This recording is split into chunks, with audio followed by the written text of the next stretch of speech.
Motioning over on Kelsey's side. 2nd and 8. Oh, you want a vertical game? Here you go. There's Worthy deep to the 45-yard line. Looking to strike. Pass. Caught. Juju Smith-Schuster. And a Kansas City touchdown. Rolling out. Flinging it. Pacheco. Pacheco finds his way to the end zone and a Kansas City touchdown. And Patrick Mahomes has just thrown his 250th career touchdown pass, the youngest to ever reach that milestone. Quick little passes right away. Boom. End zone bound. Caught. Touchdown. Kansas City. Tyquan Thornton. Pass. End zone. Caught. Touchdown. Hollywood Brown. Number 4 for Mahomes on a 4th down play, no less. His first 4 touchdown game since October of 23. You're going to see him come all the way across the field. No safety help because you're trying to shut the run down. Nobody better than Patrick Mahomes. All right, a Monday edition of The Zone right here on Sports Radio 810 WHB. Victory Monday for the Kansas City Chiefs. They take care of the Baltimore Ravens in dominant fashion, 37-20. And as that game went along, especially the second quarter into the third quarter, it didn't really feel all that close. That late touchdown run by Justice Hill made it a little bit closer, 37-20, but it was a dominant performance by the Kansas City Chiefs. We will talk about that. 913-3-810-810. Phone lines are open to weigh in to be a part of the show. If you would like to talk about the Chiefs taking care of business against the Baltimore Ravens, what you saw from the game, reaction from the game, feeling better, concerns, nerves, anxiety, calmed. We'll Baby, talk about that. I feel good. Oh, yeah, it feels real good. The man. reports of my death have been greatly exaggerated. Yeah, so I guess the Chiefs aren't dead. Interesting. But this is going to be the old.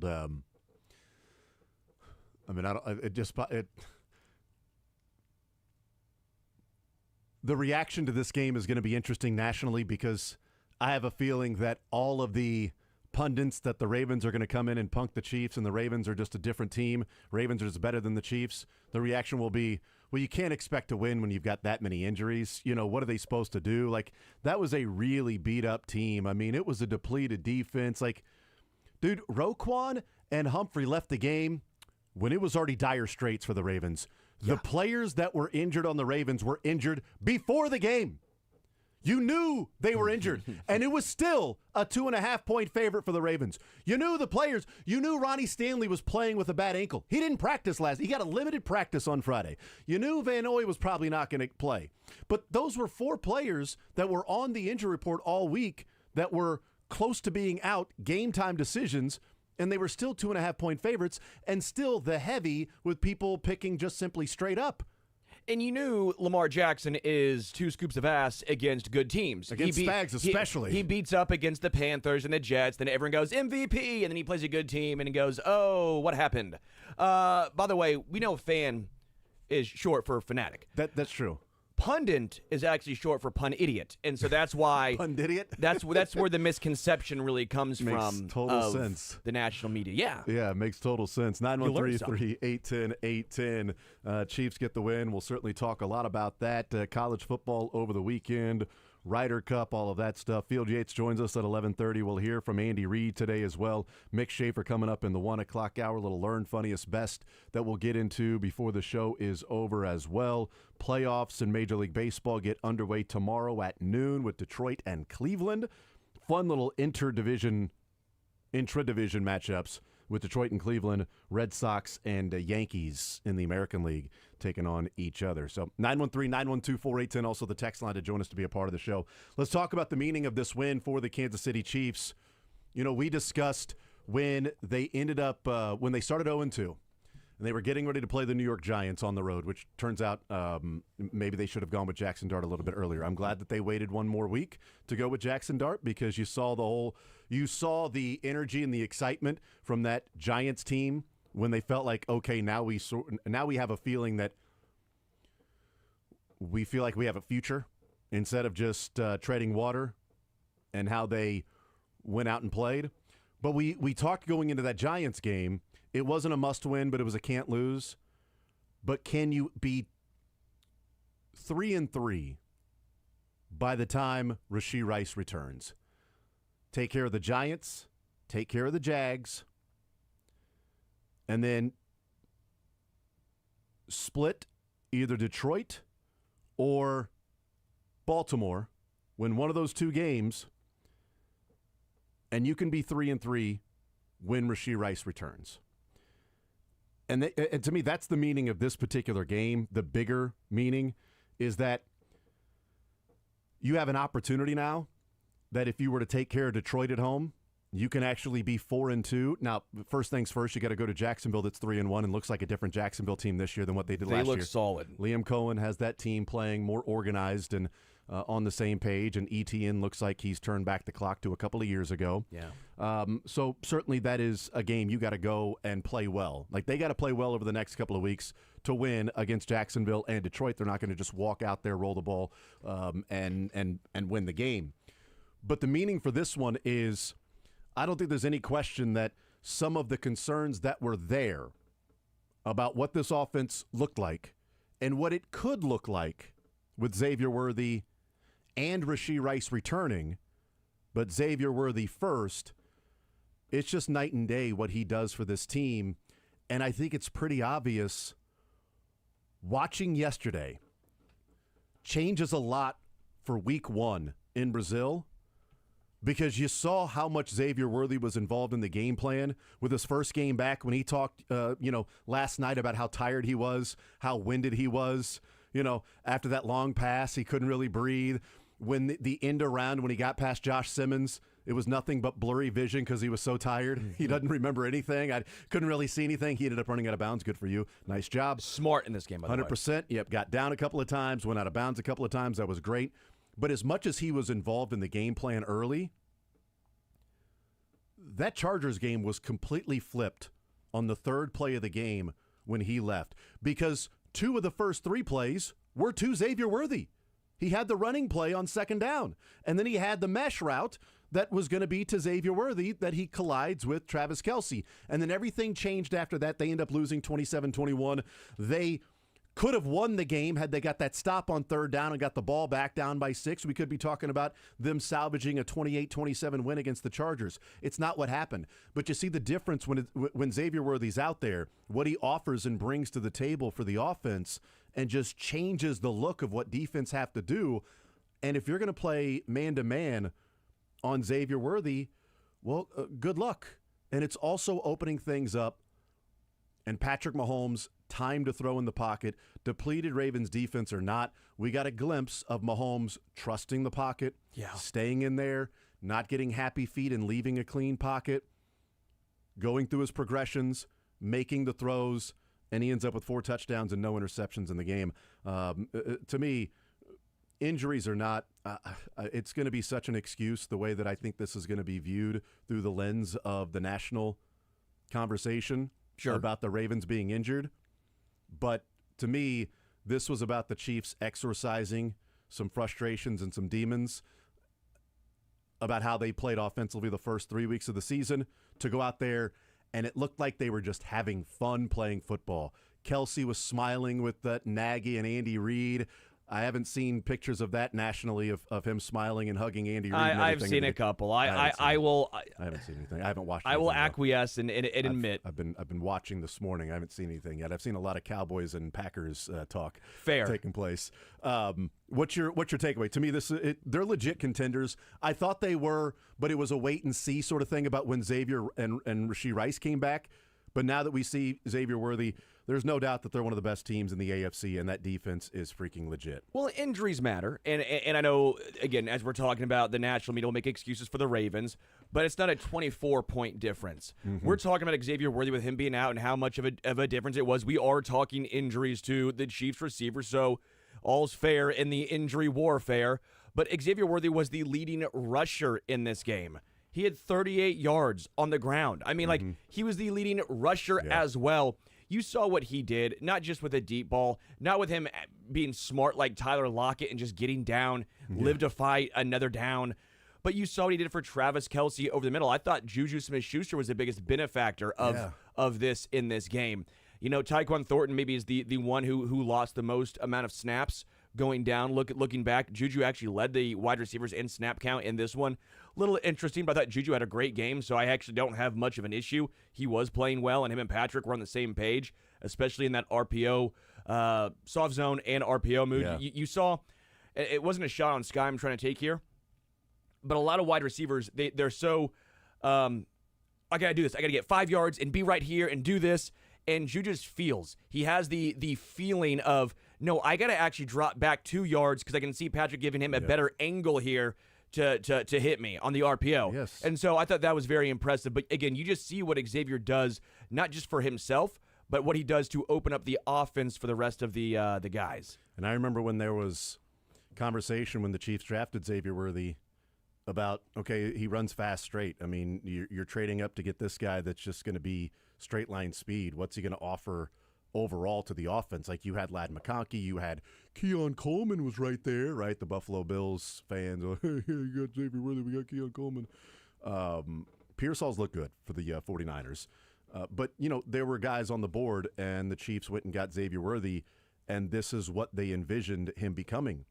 And last year as a rookie, he was thrown into he was thrown into more responsibility than they wanted to give him throughout the year when Hollywood went down and Rashee Rice went down, and then there was really no choice. It's like you have to be – they traded for DeAndre Hopkins, and we see what DeAndre Hopkins is. I mean, he's a guy who is a shell of what he once was, and the Chiefs tried to get as much out of DeAndre Hopkins as they could. He can make plays here and there. He can have a game here or there, but the consistency is lacking clearly. He can't be your number 2 wide receiver. Correct. And that's what he was last year for the Chiefs, with Xavier Worthy being your number 1. And as a rookie, he was elevated to number 1 status.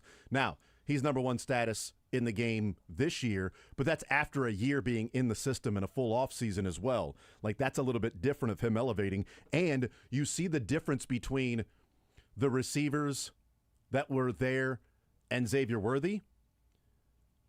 And there's also another jump from Xavier Worthy to the guy who's still missing in Rashee Rice, in my opinion. Because I think Rashee Rice is the number 1. I think Xavier Worthy is the number 2 with all of the different things that he gives you. But Rashee Rice's meaning to the offense and Xavier Worthy's meaning to the offense, there's probably not a big gap between 1 and 2. Like maybe a smaller gap between 1 and 2. It's still, in my mind, it's still 1 and 2. But there is a gap between 2 and 3. And so they haven't even seen the top level of what it could be with Rashee Rice returning to this team. And I think that's where, you look at it and go, offensively, what can they look like? What will they look like moving forward? The offensive line looked good. But to me, I mean, we can talk about injuries all we want, but, we saw and we heard in Wedding Crashers, what we do with injuries. You know what I mean? I was... Is he not going to play it? I thought he had it ready. I thought he was going to play Rule it. number 76, no excuses. Play like a champion. There we go. Go ahead, Sterling. I was just, again, beside myself, ecstatic with how much fun I was having watching. I don't know. When was the last time you had fun? Like, I get it. Last time I had fun? Gosh, I mean. Watching Chiefs games? Before kids, maybe? 2.5 years. I mean, when was the last time you're like, this is a ass-kicking? It was the Bears game. We keep going back to this was so much fun, even with the lack of success on the first 2 drives, settling for field goals. You still saw a glimpse. And then when they ran that play action, I think it was the 3rd time they got in the red zone, you look back and go, were they just setting them up the first 2 drives in the red zone for this exact play? I thought the play calling was impressive. I thought the offensive line was outstanding. Spagnuolo, yet again, calling one of the greatest, an A-plus game plan, yet again from Spags. The secondary, including Noah Williams, is ridiculously good. The linebacker room had their best game of the season. Every guy in the linebacker room, I thought, played outstanding. Karlaftis, yet again, with, what was it? That's like 9 pressures from Karlaftis. This was an all-around ass-kicking on the highest level. Yep. 913-381-0810, taking your phone calls. Let's bring in Andre to the conversation here on this Victory Monday. Andre, go right ahead. What's on your mind, sir? Hey, man, I tell you guys, it was great, man, to finally have a Sunday where you get to halftime, man, you feel kind of relaxed. You can sit back and have your beverage, just watch the game and enjoy it. I know the Ravens, like I said, they were beat up yesterday, but it was just good to see the guys go out there and take care of business. A couple of observations for me from the game, though. I did not like the 3.7 yards per carry when it came down to the running game. The Ravens having their backups, and I did expect more from my offensive line as far as getting some push. And that one play where they got Pacheco in the backfield, he does some type of stutter step and run a counter play. They just need to scrap that all together because I haven't seen that play work in quite some time. Him and Kareem Hunt just need to hit the line of scrimmage, man, pick up the 3 or 4 yards, cloud of dust, man, and keep it moving. But any stutter step in the backfield, just get that out of there altogether. I think the thing that's really interesting to me, man, going forward with this team, and I hadn't thought about this with us only averaging, I guess, 20, 22 points a game. By the time we get Rashee Rice, I think it's quite possible that we might have the deepest wide receiver room in the NFL. And so the way we like to throw the ball, I think we got 4 or 5 deep on our wide receiver core right now. I think it looks really good for our offense going forward once we get everybody back on the field. And I didn't feel that way a couple of weeks ago, but watching Worthy get back out there, Thornton, Juju having a resurgence, we're probably going to end up with the deepest wide receiving core in the NFL when it's all said and done, man. So I get you guys thought on that. Andre, I appreciate the phone call, man. That's a great observation because, we've talked about what the Chiefs have been able to get out of Tyquan Thornton. Sure. Okay, so they've used Tyquan Thornton when somebody had to step up and fill the role of Xavier Worthy. Juju Smith-Schuster, somebody had to step up and fill the role with Rashee Rice. and we see what those guys are able to do. Hollywood Brown, when he was required to be the number one receiver against the Chargers, and he had, 16 targets, 10 receptions, 99 yards against the Chargers, and he was the main go-to guy because they hadn't really worked in Tyquan because the game plan was with Xavier Worthy. And then he gets injured, play number 3, and now, oh, hey, Tyquan, now you're running some of those routes that we haven't really worked on. And, oh, Mahomes is missing you because, those routes have been to Xavier Worthy this entire training camp and, preseason. Outside of that game to the shot that he had against the Bears in preseason game number 3 to Tyquan. But with those guys in there playing it, and Andy Reid talked about it last week that, hey, what it's done is allowed Mahomes to get some chemistry with some other guys. In fact, they're better for it. You wish it didn't cost you a couple of games against the Eagles and the Chargers. It might have, cost you those games if Rice and Worthy were out there for both those games. You feel pretty good about the Chiefs finding a way offensively to win that game. I mean, the only turnover they have this year is the drop touchdown by Travis Kelce. Yeah. They've got one turnover this year. That's it. They are +3 in the turnover margin. Back-to-back weeks of being +2 in the turnover margin. 2 turnovers last week against the Giants, 2 turnovers yesterday against the Ravens, plus the turnover on downs that don't necessarily count in the turnover margin. But the Chiefs have turned the ball over one time, and that was that interception at the goal line with Travis Kelce. But when Rashee Rice comes back, your top 3 of Rashee Rice, Xavier Worthy, Hollywood/Juju/Tyquan, that's your 3, 4, 5 in some way, shape, or form, depending on game plan. Sure. And number 6 is Jalen Royals, a guy who people thought could have been a second-round pick or maybe a third-round pick that they got in the 4th round. That's just what people thought. Obviously, the rest of the league didn't think that because he went in the 4th round. Correct. It's the old adage in the draft. When a player goes earlier than expected, that's at least what one team thinks. When a player slides, that's what 32 teams think. And so Jalen Royals is there in the 4th round for a reason. But we'll see if he's thrown into action what he can do. But that's your 6th wide receiver now with Tyquan Thornton's 30% of his catches are touchdowns this year. Not bad. 10 receptions, 3 touchdowns. 3 straight games with a touchdown reception for Tyquan Thornton. He's Chris Carter. I mean, let's be honest. Tyquan Thornton, Chris Carter. People often mistake them. Blazing fast. I'm not going to say it's like the best because I'm still taking the duos of like A.J. Brown and Devontae or Jamar and T. But the question being like 1 deepest, through 6, I think Jalen the only Royals one, is your number 6. Tampa Bay is probably the one that has the better case because you have Emeka Ibuka, Mike Evans, Chris Godwin, you have Sterling Shepard, you have Tez John. I mean, is McMillan healthy? I don't know if he's. I mean, yeah, if you throw McMillan, but we're talking about Rashee Rice and he's not healthy. playing. So we're talking health. So we're talking about if everybody's healthy and out there. So Tampa, that's a good one. I would say Tampa's probably the deepest if we're just talking strictly health related. But you're talking about comparing, the Chiefs' receiving room compared to one of the deepest rooms in the league in Tampa. That the Chiefs certainly would have an argument of whether or not they're the deepest wide receiver room in the league. They have a great call. I think that, shockingly, the Bears might have a decent chance of that with Rome Odunze, Luther Burden, DJ Moore. They have 2 other guys. I'm trying to I'm thinking on the top of my head right here. But I think the Bears have a decent wide receiver room. Doesn't mean they're a good team. Doesn't mean they have a good quarterback. Right. But they have a decent room. Deepest wide receiver rooms. Yeah, when the Cowboys are all healthy with CeeDee Lamb and George Pickens, and they have some Turpin but it's still, the point remains. I'm trying to make a case just so that way. I'm trying to not be a homer here is what I'm trying to do. The Chiefs' depth is incredible with what they have. Again, I don't think they have the top end as some of the best duos in the NFL, but 1 through 5 is very, very impressive. And really quickly on the running part of things, I was with you. I was disappointed. I wasn't as disappointed in Kareem Hunt's yards per carry. The reason being, he was in there on a lot of 3rd and 1, 3rd and 2, 4th and 1, 4th and 2. Yeah. And those plays are meant just to get the yards, and he got those yards. Yeah, for sure. It wasn't like he was getting stuffed on 3rd and 1, and you're like, shoot. No, he got the first down, but he was just getting the first down. He wasn't getting you anything extra. So I don't really have a huge pushback or like a huge argument as far as was I disappointed with the run game to a little bit. Yeah, I was.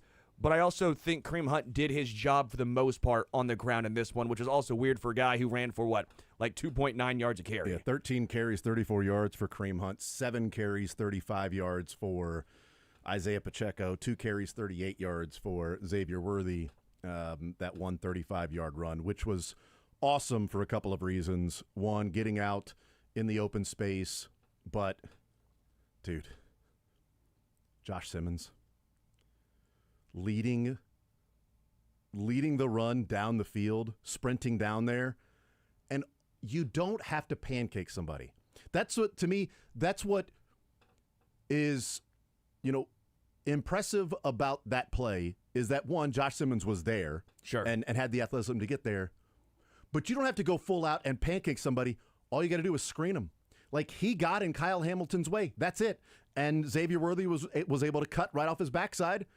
If Josh Simmons isn't there, Kyle Hamilton's in the open field and probably makes the tackle on Xavier Worthy, or Xavier Worthy probably is not going to go and take him head on with the shoulder, so he might slide or might try to sort of slip past him a little bit, but, probably going to go down about 20 yards short of what he actually picked up.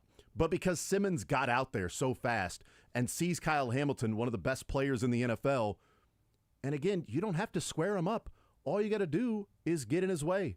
And he got him, shielded him, and Xavier Worthy so fast that, cuts right off his backside, and boom, open field for Xavier Worthy to run. I mean, that's what they see in Josh Simmons.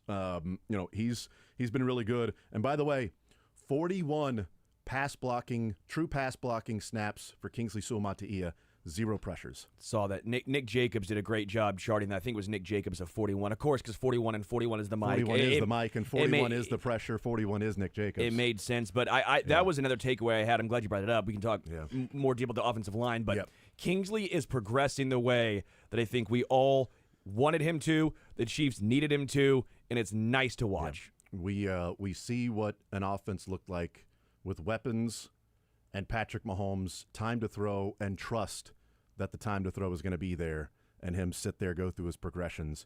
And shocker, he ends up with 4 touchdowns and no interceptions in a game where he felt confident that the pocket was going to hold up. We'll take a timeout. We'll come back, continue with your phone calls, 913-381-810-810. Get in some texts as well, 913-912-4810. More Zone right after this.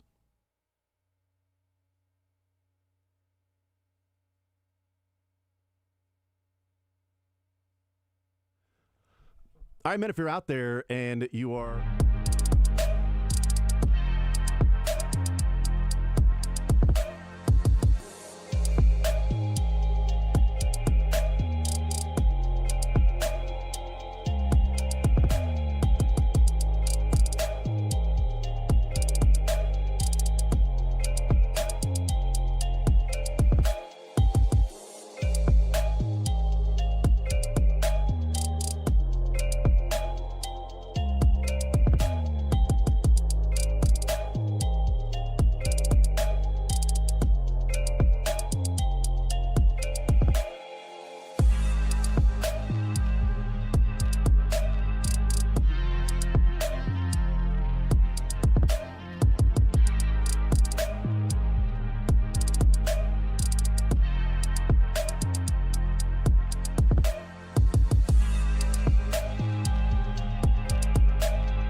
913-381-0810 is the phone number. 913-912-4810 is the text line. Text comes in, says, I know it'll be Chiefs heavy today, as should be, but please give a moment to shout out Carter Jensen hitting the longest Royals home run of the StatCast era. It's a thing of beauty. I mean, good God, dude. 482. Someone superimposed it, so this is a better example of. I think a lot of people understand Kauffman and how cavernous and how large it is. 482, they superimposed it and laid it over the K. Oh, I didn't see this. It would have gone over all the fountains. Why? Not into the fountains. Right, but it would have landed on top. We were like the George Brett statues. Why couldn't that have been the cake? Oh, just to see that visual of that happening. Wherever that landed, they built that statue next to the George Brett statue. I think you just put like a plaque there. A plaque. You carve out that part of the concrete. You put a plaque there. Here lies Carter Jensen's bomb. 482. Yeah. Shout out to Carter. 100% about that, no doubt. 913-912-4810. Text says, as a fantasy owner of Lamar Jackson, how worried should I be about this, quote, injury, end quote, for Lamar Jackson? We'll definitely talk about that for sure. 913-912-4810. Text says, you need to have a special Ravens Sad Pundits edition. We could definitely do that. Another text comes in, says, feels good having a speedy Worthy. Really made the deep ball an option again. The defenses will need to work harder to defend. It can only get better with Rashee Rice. Yeah, that's certainly the hope, is that it's going to get better with Rashee Rice. There is unfortunate news in the NFL out of New York, the expected unfortunate news, and it has been confirmed that Malik Neighbors has suffered an ACL tear.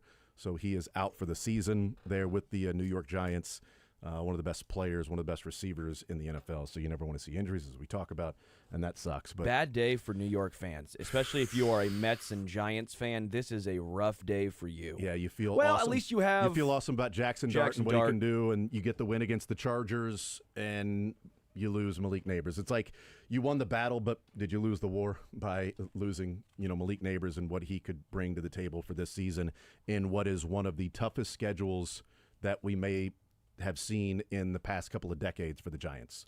Like, their schedule is absurdly ridiculous this year, and they're going to need all the help they can get, but it won't be there for them. Very quickly, I still can't get over the Tigers' collapse is something to monitor, right? That was an insane collapse that the Guardians ended up passing them by. Yeah.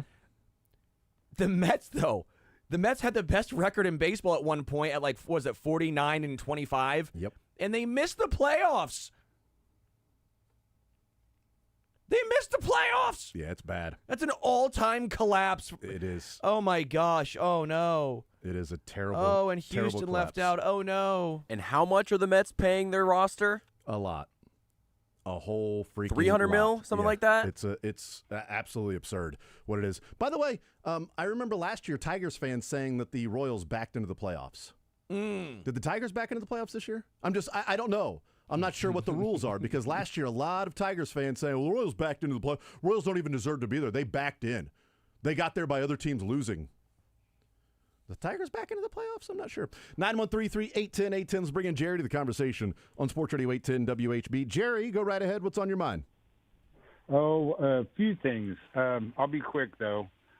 I did get to say hi to Dylan last night. I got lucky. I called at the post-game show and got to talk to Nate. Well, I say the soccer boy and the old guy. That was fun.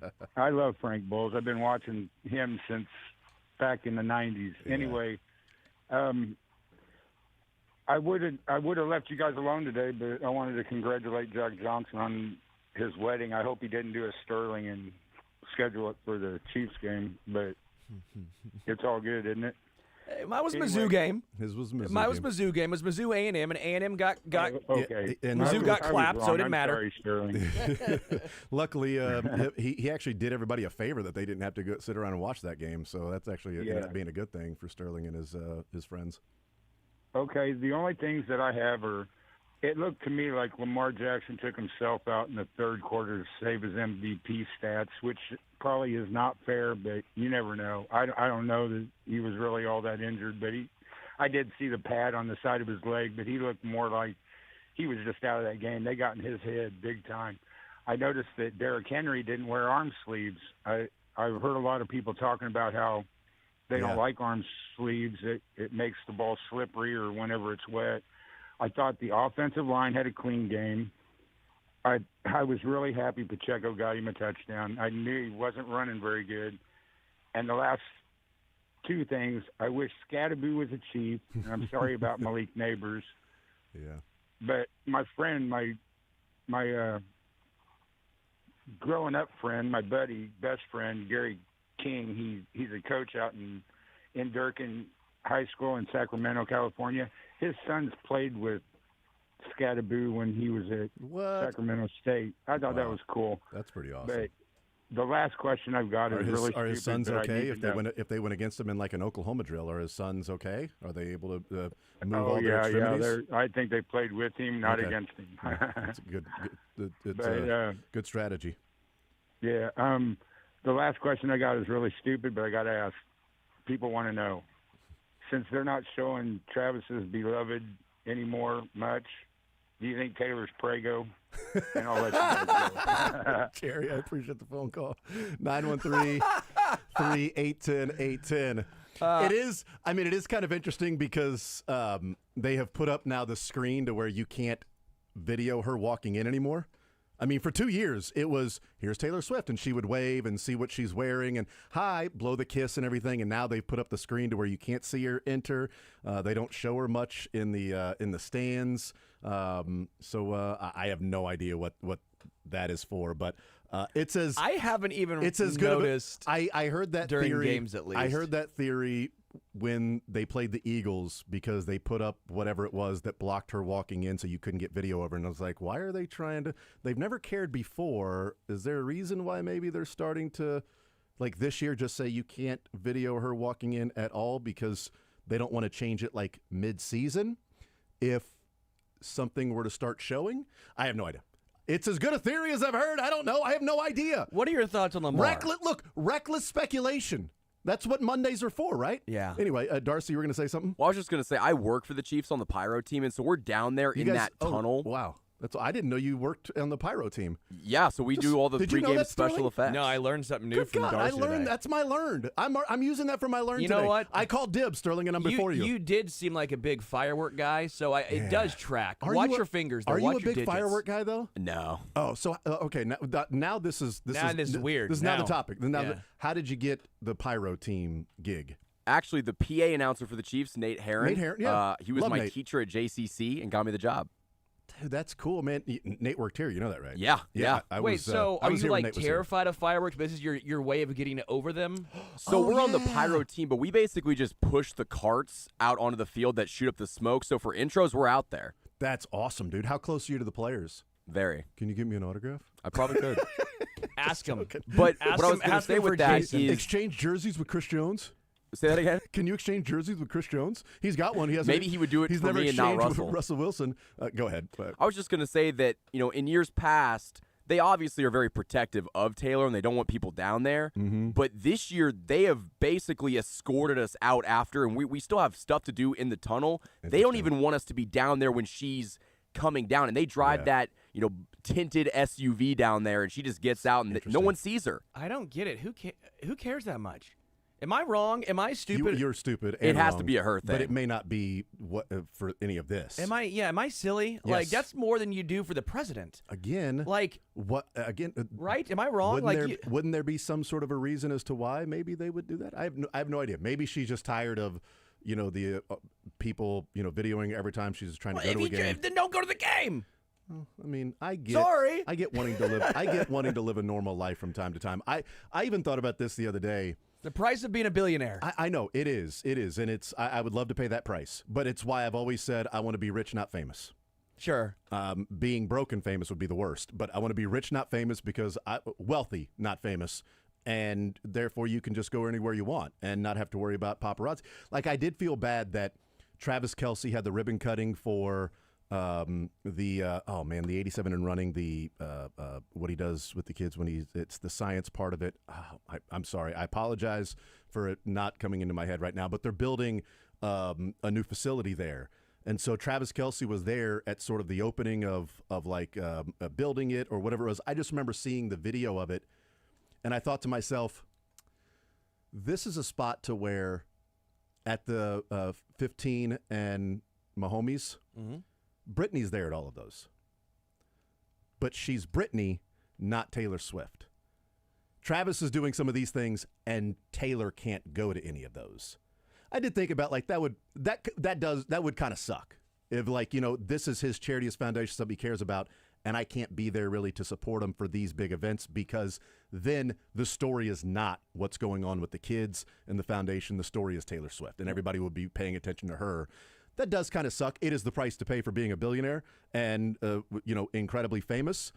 But there are elements to where there are some real life drawbacks to where it's like, you just like to go support your significant other in something that means that much to them, but you can't because the story will then be you and not the kids. Well, what I thought about was that Juwan Taylor didn't have a single penalty in this game, and that That's he a great looked point. pretty darn good. It's a really I good actually point. thought that Juwan lined up correctly. They got an illegal formation. That's why I'm like, don't you dare say 74. Don't you I know, I dare saw say that 74. too. And it was like the offensive line was covered. I'm like, yes, okay, thank God.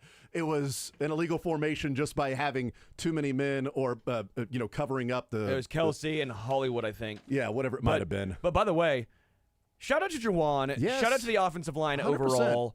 Only one real one where I thought, ooh, they got beat pretty bad, and that was Josh Simmons on that one. Yeah, I mean, but it's gonna he's a happen rookie, and it's going to happen. Again, you saw Kingsley Somatia look good. You see Josh consistently look good. I think Juwan Taylor had his best game. And again, I know they're going against a bunch of backups, but the point still remains. They did their job and then some. And if you can breed confidence in Patrick Mahomes, as we saw in this one, he didn't look to run. He wasn't looking to escape. He stood in strong and made great throws. You know what they didn't say about the Eagles and the Chargers secondary?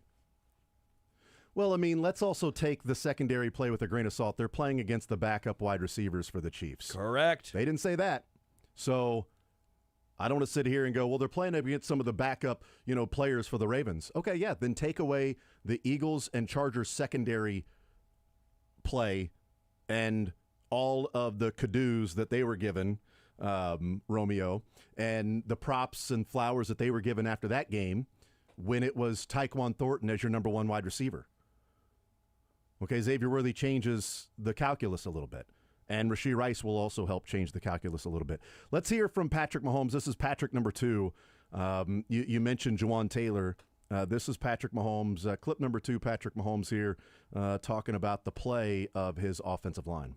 Yeah, I mean, I think the weeks prior has been something that's been important to me, is seeing that I can sit in these pockets and make these throws and get to my third progression, fourth progression, and stuff like that. Even the play to Juju, I mean, that gets tipped. I mean, that's third progression, and you see the pockets, it's clean, and having that confidence in them, it's pushing me to be better. And I thought we did that today, and let's continue to do it. They did a great job, run and pass. I mean, when they play like that, it makes my job a lot easier. And so they're starting to gel, man. They're starting to gel and build that chemistry that every offensive line has to do. And those young guys are getting more and more experience, and they've played against some great defensive lines. And so they'll continue to get better and better as the year goes on. But they had a great day today, and let's build on it.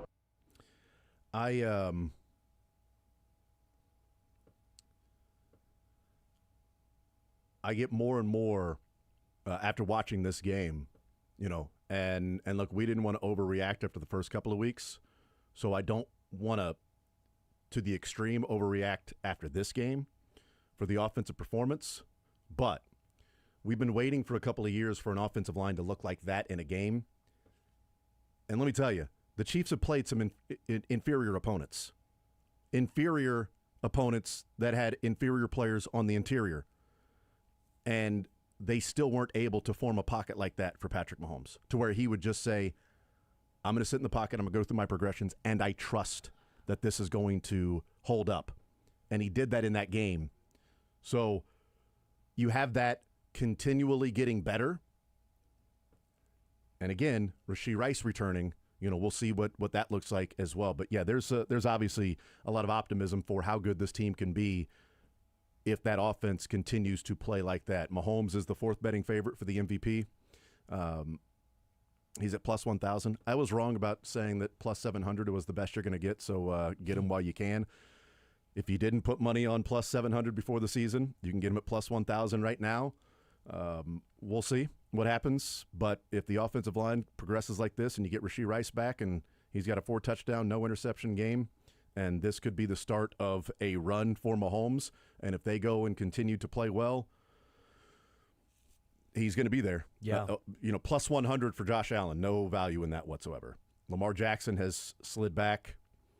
He's the second betting favorite, and Mahomes is the fourth betting favorite behind Justin Herbert is the third betting favorite. But by the way, After his 2 interceptions. yeah, 2 against the interceptions Giants. and Alt leaving the game and leaving the stadium in a boot, not returning to the game. They've got 3 backup offensive linemen, including both their tackles. Wait, a Charger got injured? It's shocking. I know. Just a real shocking development there. We'll take a timeout. We'll come back. We won't spend a whole lot of time on it. Well, maybe we'll. I don't know. We'll find out. I want to talk about Lamar. Yeah. I want to get into what Jerry said about Lamar. And I'm not saying, but I am wondering, not accusing, but I am wondering.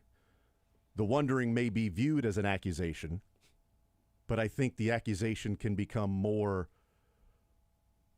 of, it can become hotter on Lamar Jackson's reputation depending on the next couple of weeks, and we'll get into that. More Zone next.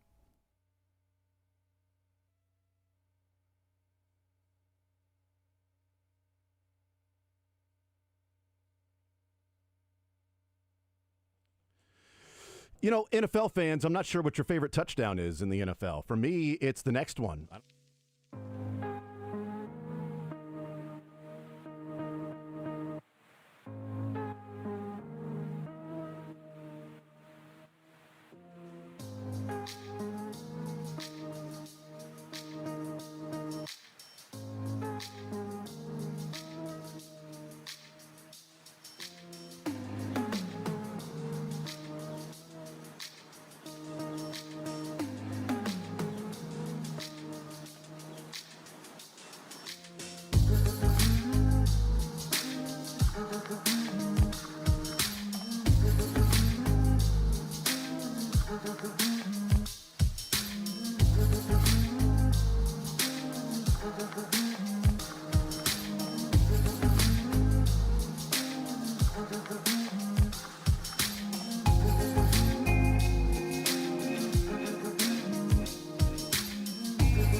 NFL insider from ESPN. We'll get into some things around the league, including the Baltimore Ravens. But I would say the next couple of weeks, to me, could go a long way for Lamar, depending on the severity of the injury, because there's a couple things here.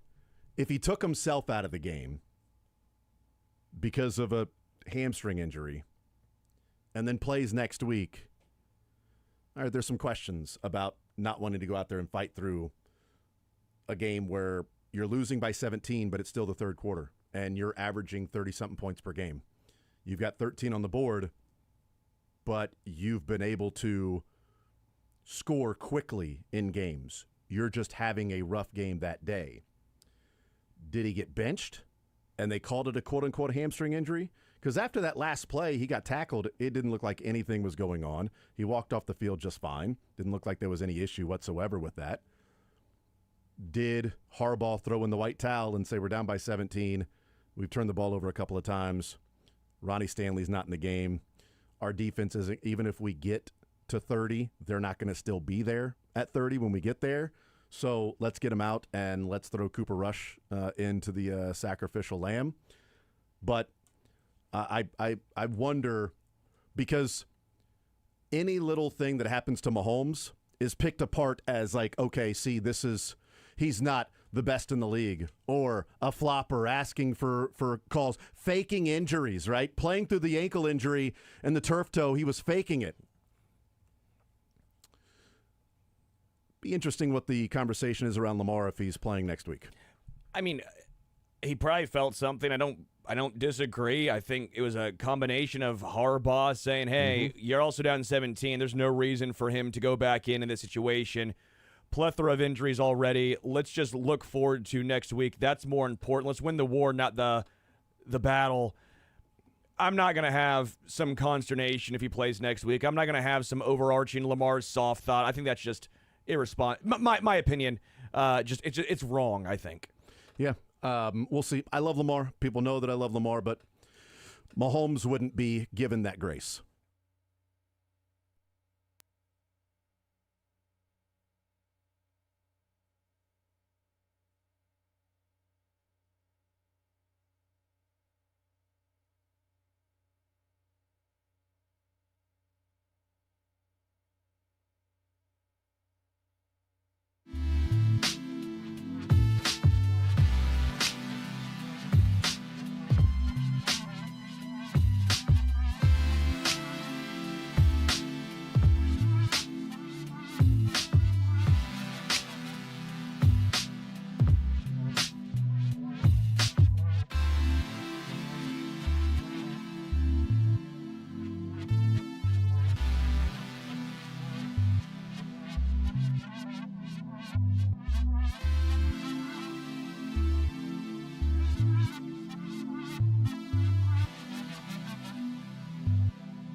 All right, we'll continue right here on Sports Radio 810 WHB. Jason Anderson with you, Sterling Holmes, Michael Darcy. We'll hear from Field Yates coming up later on this hour at 11:30.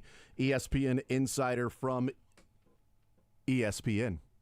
Oddly enough, NFL Insider from ESPN, Field Yates, will join us coming up at about 11:30. We'll talk about the Chiefs. We'll talk about the Jacksonville Jaguars. We will talk about the Baltimore Ravens, the Chargers.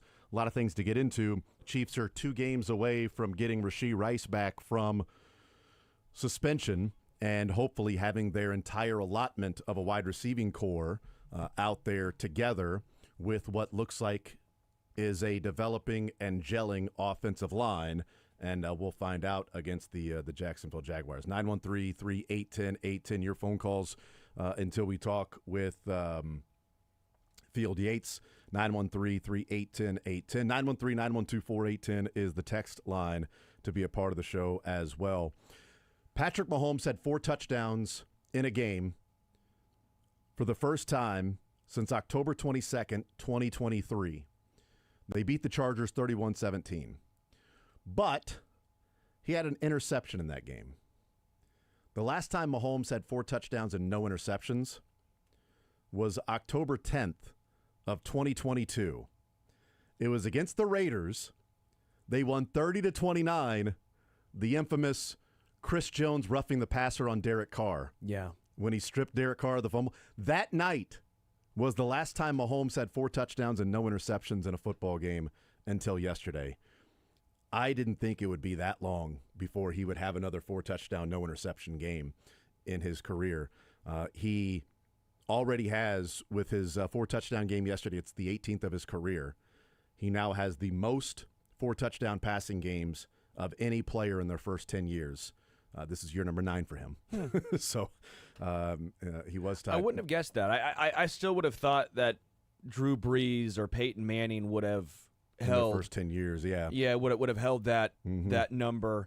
But it's just, again, it's another record that Patrick holds. It's his 9th year, but his 8th year starting. So 10 years, and he's only had 8 years of that.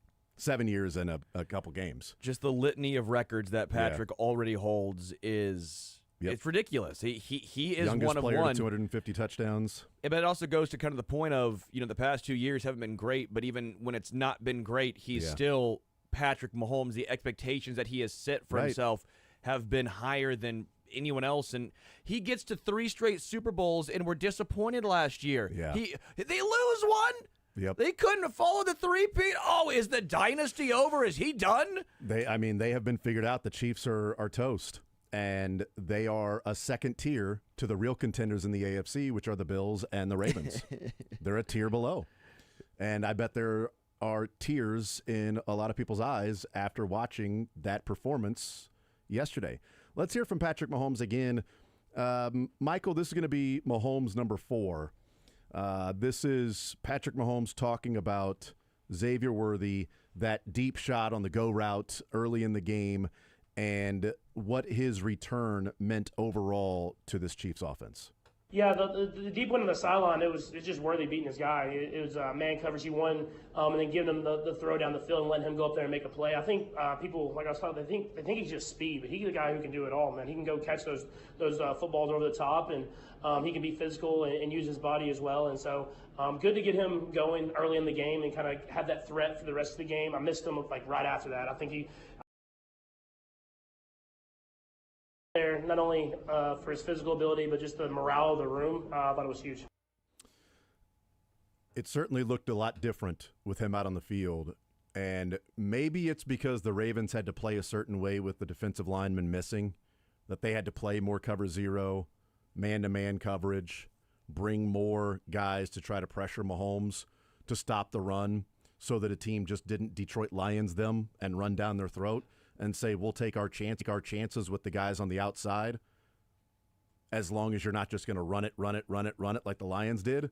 So it might have been game plan specific for the Ravens, but no doubt the difference of what it looked like with him out there on the field. And so, it's exciting to have him in there because this is what you envisioned when they drafted him.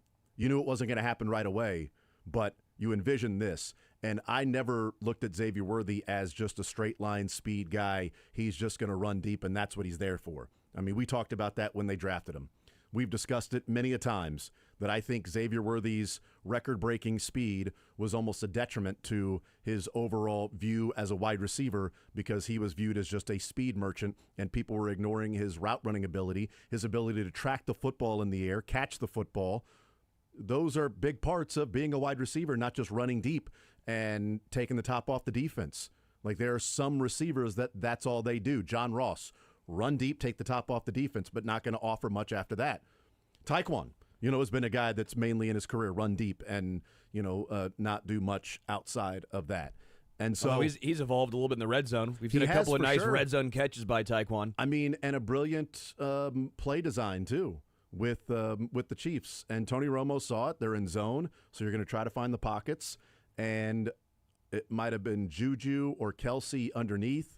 And when Mahomes looked that way, the linebacker moves, and Taekwon is open, and he throws a dart to Taekwon there. I mean, he found the soft spot, knew exactly where he was going, knew the protection would hold up, fired it right between the 8 and the 0, and a touchdown for Taekwon Thornton, and a guy that's, 1 catch, 1 touchdown in that game, 5 catches, a touchdown against the Giants, 2 catches, 1 touchdown against the Philadelphia Eagles, 3 straight games with a touchdown for Taekwon Thornton, and he's developed into that guy, but he's also developed into that guy because Xavier Worthy can be the guy that's doing the Xavier Worthy stuff, and Taekwon can be used in different roles with Xavier and Taekwon on the field at the same time. Who's running what? Who's running deep? Guys underneath, over the middle. And I thought that throw to Travis Kelce was vintage Mahomes in, we see like magic. Which one? The one where he lobbed it. Yes. So we see like magic Mahomes when he did the hook shot to Juju. Like, we see those things. Like, he's always going to have that sort of ability to do that. But to me, what made Mahomes special was his ability to have the depth perception to know how much time he had to get rid of the football, to fade back. I mean, jet, chip, wasp. He faded back and back until he knew he had enough time to step into the throw and, complete the pass. Because there was a stunt coming, and then as he released the ball, I mean, there was pressure right there, but he faded back far enough to know that he had that space. So his depth perception, spatial awareness, if you want to call it that, sure, have been really good. Maybe that's a better way of describing it, not nearly depth perception, but spatial awareness for the guys around him. And knowing that he could fade back, and then lob it in a cover 0 to Kelsey and put it perfectly there for Travis Kelce to catch it, and Kelsey almost being able to break away after that. I think that was vintage Mahomes of things that we have seen. This is what separates Patrick from Lamar. This is not a shot on Lamar. Lamar, to me, is the 3rd best quarterback in the NFL. But to me, there's a massive gap between 1 and 2, Patrick and Josh, and then you get to a gap, then Lamar and Joe, then another pretty big gap before you get to 5. But that is, to me, that particular play is what separates Patrick from Lamar more than anything else. Pressure in your face. What can you do? Mm-hmm. Do you have the touch? Patrick does. Let's hear from Patrick Mahomes. This is clip number 1, and you mentioned pre-snap read, knowing where his guys are going to be. I thought this was interesting in him talking about that 4th down touchdown to Hollywood, where 4th down rolling out, throwing, again, just a bullet to Hollywood, streaking across the field. Here's Patrick Mahomes weighing in on that particular play. We wanted to go for it. We wanted to kind of put that final ending of the game, and we were talking in the huddle, and I could see that like 14 Hamilton was going to be on that side, so I wanted Juju to kind of give me a little kind of a pick. We knew that it was going to be probably a cover 0 type of look, and so he was the last read, but I told Hollywood in the huddle, I was just like, man, if it's cover 0, man, you gotta win. You gotta win across the field, and he did that. Talking about there of pre-snap, seeing what's there. He said in the huddle. Yep. In the huddle. Hey, this is what they're going to be running. I need to win, Hollywood. Okay? Because, cover 0, cover 1, somebody's got to win. And that's what we were talking about last year, that it was like, nobody's winning. And there was, the skeleton of DeAndre Hopkins. Somebody has to win. And to hear that in the huddle, that him looking at Hollywood and go, they're going to be in cover 0. You have to win. All right, you've got to win your route against this guy. And that over route, and he won. And Mahomes thinking in his mind, where the progression is. I get over here and wait. I know that he's going to be there if he wins, and he was there, and it was a great throw. The intelligence of Patrick is almost as fun, if not more fun to watch, even those pre-snap call-outs than some of the throws he makes. It does feel like, you know how Peyton Manning used to do that all the time, and at times it'd be obnoxious because it was against the Chiefs, and so you were annoyed. How does he know what's happening? How does he know what the coverage always is, even when it's disguised? How does he get it? And the Chiefs have that with Patrick. Even when the Ravens are trying to disguise and trick him, he immediately knows what to do with the football.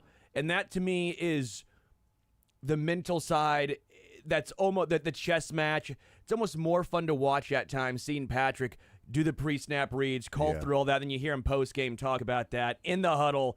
It's just, how lucky are we to have someone, not just with the skill set that he has, but the intelligence that Patrick has. Love it. I mean, it's fun to watch, and there's been an annoyance of, like, just give him time to throw. Yeah. Just have him trust the offensive line.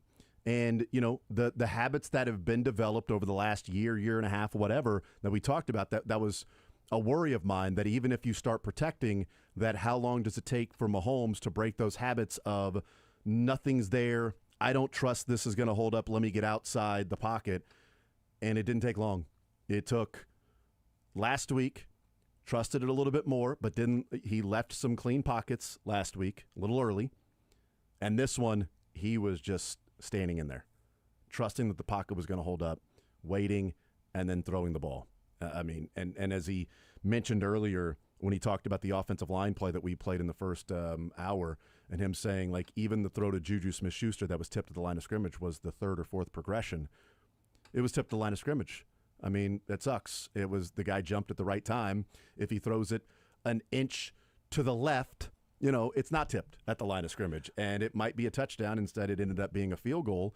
Could have cost him in the end. It didn't, because the Chiefs were just simply the better team the entire game, and settling for those two early field goals did not cost them in this game. Confidence in any sport is paramount. It's massive. It's something that the analytics cannot quantify, which makes it so hard to understand at times. But that's where I think momentum comes in when people talk about, is momentum real? I think confidence is real. And so you see an offensive line, again, I don't care if they're injured or not. This is a confidence-building game for the offensive line, showing that they can do this. For Jawan Taylor saying, hey, if I line up in the correct spot, I am good enough. Yeah. I'm good enough that I don't need to get this quick smart start. enough, and damn it, people like me. And people like me.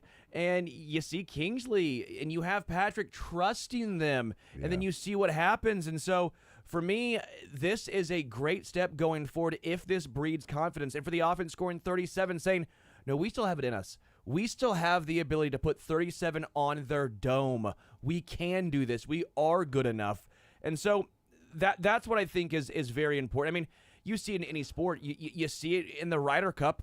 Just in general, you see John Rahm at times go, no, I have the confidence that I'm making this putt. You see how many Europeans, now we can talk about it later on as far as the comeback that was incredible. But you notice when the Americans started to win on single Sunday, what did the Europeans do? They got tens. Yeah. Because you don't want to be the one that loses it. You don't. And so you start playing tight. When you play free and with confidence, Henley, don't leave a putt short. My goodness, nice. Great shot from the bunker, though. Doesn't matter. We'll get into it later. Your entire reason to be on the team is your putter. But I mean, Young and Justin Thomas sank those putts. I mean, you saw Tommy Fleetwood just hammer the back of the cup. But doesn't matter. The point I'm trying to make is confidence is what happens for Harrison Butker right now. Probably a lack of confidence. And when you're not feeling comfortable over the ball, what happens? The ball goes anywhere. You start drawing it, you start pushing it, you start doing everything. You got to have confidence. And this game, to me, was a confidence-building game for the entire Chiefs offense. I also want to, we'll get into, Andy Reid talked about yesterday, and it was a passing comment in his opening statement that he was talking about, everybody played well all three phases of the game. Special teams had some big plays, and he said, Butker had the miss, but that was a 56-yarder. So, I mean, a 56-yarder, it's tough. And I know that 56-yarders are not gimmies, although in the NFL they're closer to, what used to be like 40-yarders. Brandon McManus in his oldness, right, drilled that down the middle.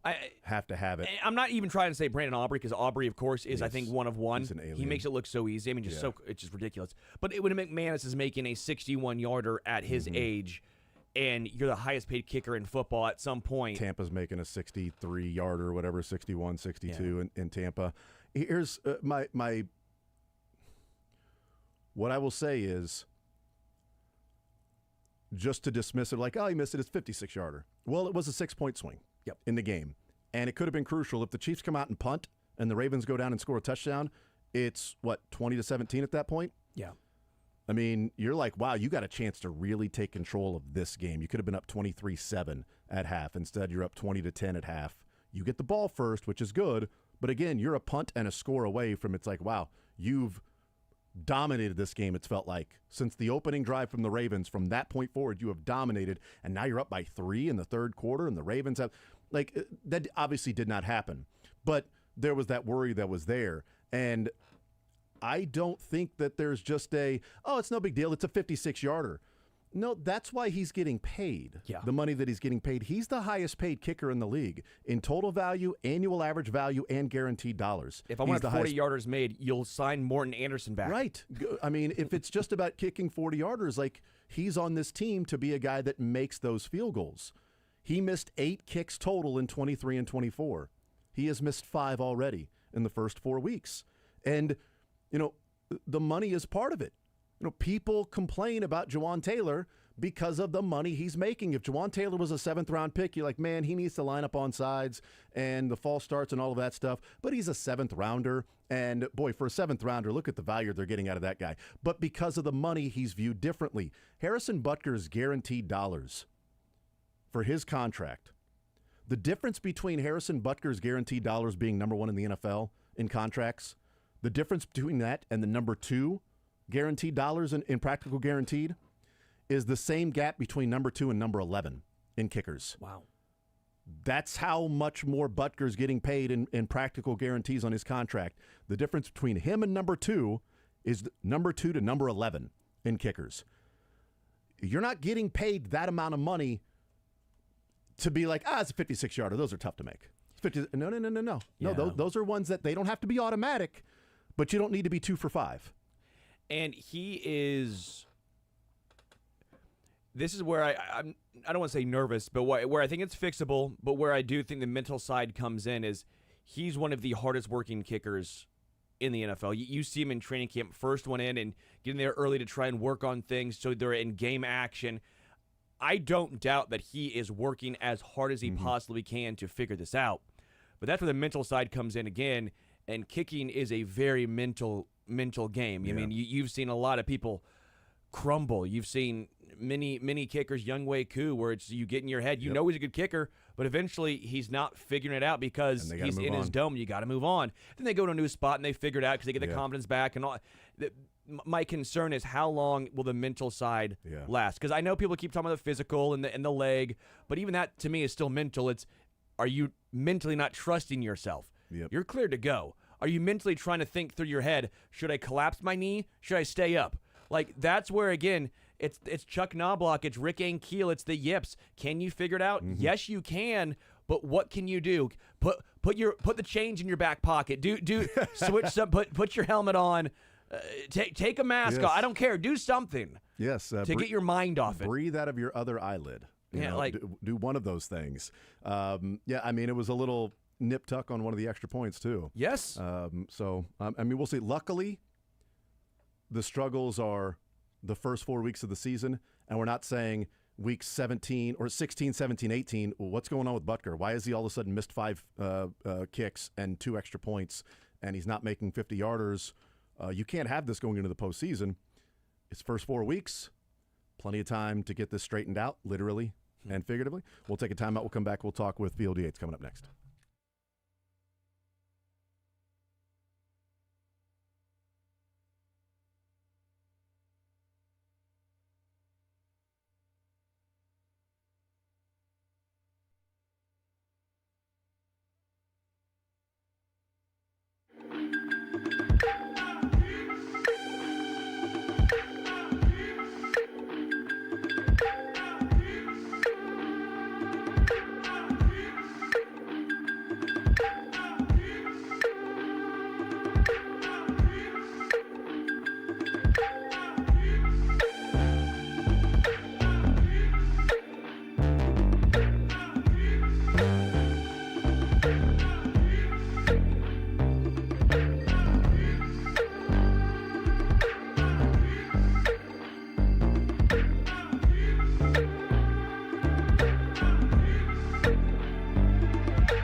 He'll help you fantasy focus while he scoops the news.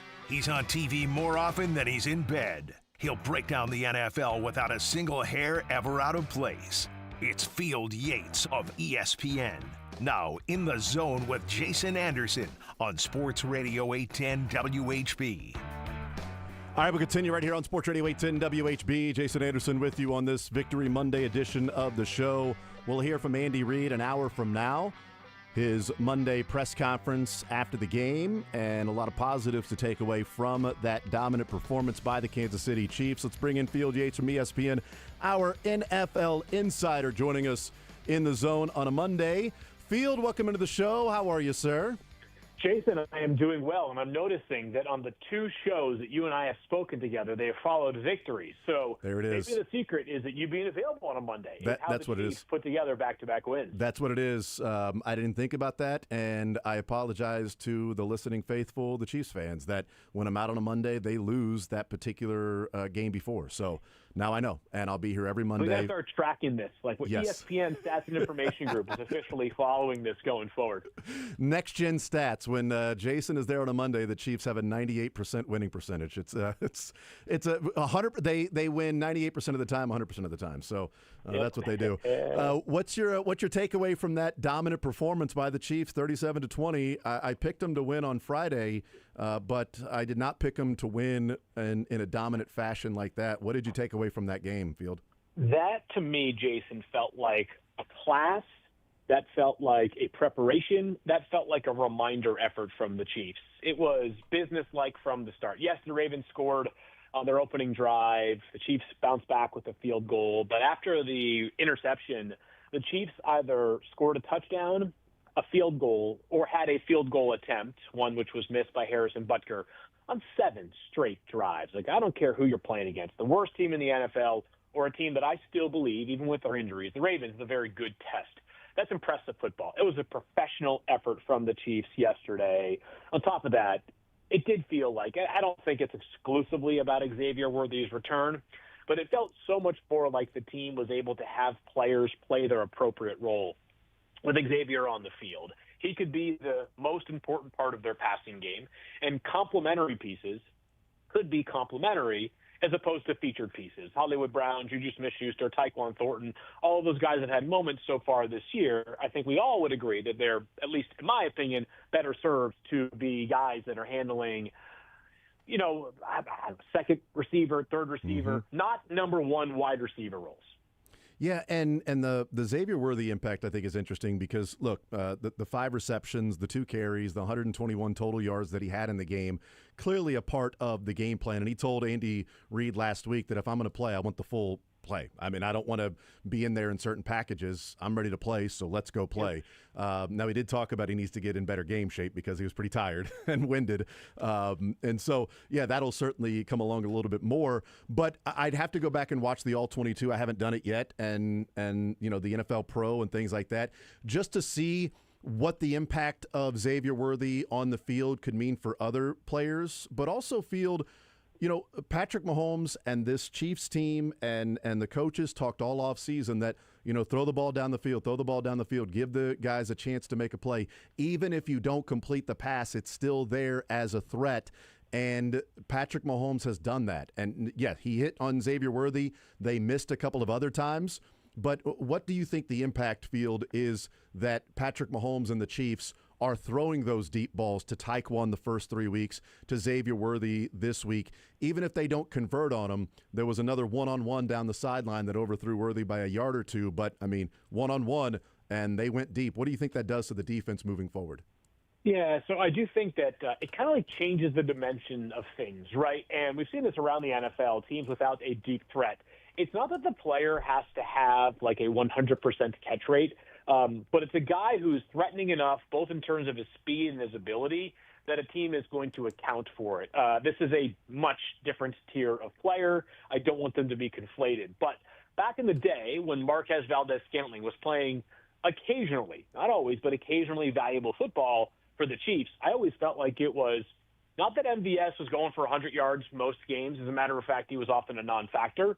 But there were enough times where MVS would break free for a big gain down the field that you had to respect him, and it allowed the Chiefs to have a little less congestion in the middle of the field. And I feel like they got some of that back yesterday. I also felt like, Jason, and this is maybe perhaps a touch anecdotal, and maybe this is as simple as having Xavier Worthy back, felt like a much more creative play calling effort yesterday to me, right? I mean, the Isaiah Pacheco receiving touchdown, something nifty there. Obviously, the Worthy couple of carries, those are big parts of what they do offensively. So I just felt like the Chiefs felt much closer to having a full deck of cards compared to where they had been prior to that, which, it definitely was a tough goal those first 2 weeks especially, but week 3 as well against the Giants. I also think big shout out to the offensive line yesterday for Patrick to be sacked just one time, 3 quarterback hits total. The pre-snap stuff I thought was much better. Obviously, pre-snap penalties have been a big problem for the 2 tackles, especially so far this season, but just a professional outing yesterday and a reminder to the rest of the league that, are the Chiefs clearly the best team in the NFL? No, I don't think anybody has clearly the best team in the NFL to them right now. But doesn't matter where, doesn't matter who, the Chiefs are always going to have a chance. That much is for sure. Field Yates is our guest from ESPN. A lot of the takeaway from yesterday is the offense, because scoring 37 points for the first time since that Bears game in the regular season when Taylor Swift showed up for the first time at Arrowhead Stadium. And they put 41 on the board. But the defense for the Chiefs, I mean, even with the injuries on defense for the Ravens, this is still a Ravens offense that was scoring over 30 points per game and put all those points on the Buffalo Bills and the Browns and the Detroit Lions as well. And they scored 13 points in the game before Lamar Jackson left the game late in the third quarter. Steve Spagnuolo was very critical of himself after the Chargers game, getting ready for week number 2 against the Eagles, saying that it was a bad game plan. It was a bad game, bad calls, and I put that one on myself. That's not on our players. That was as bad of a game as I've had. And the next 3 weeks, he has had really good defensive performances. The blitzing against Jalen Hurts, the non-blitzing against the Giants, and then what they did to the Ravens, including running a couple of blitzes in the game that Nick Bolton said they have never run before. They've practiced it in training camp, but it's never been included in a game plan, and they ran it twice. One of them ended up being the Leo Chanel interception. Yeah, pretty impressive all the way around. And familiarity probably helps. I know that Lamar Jackson is often just completely unstoppable, but it just feels like the Chiefs are a little bit less threatened by some of the stuff that he is able to do.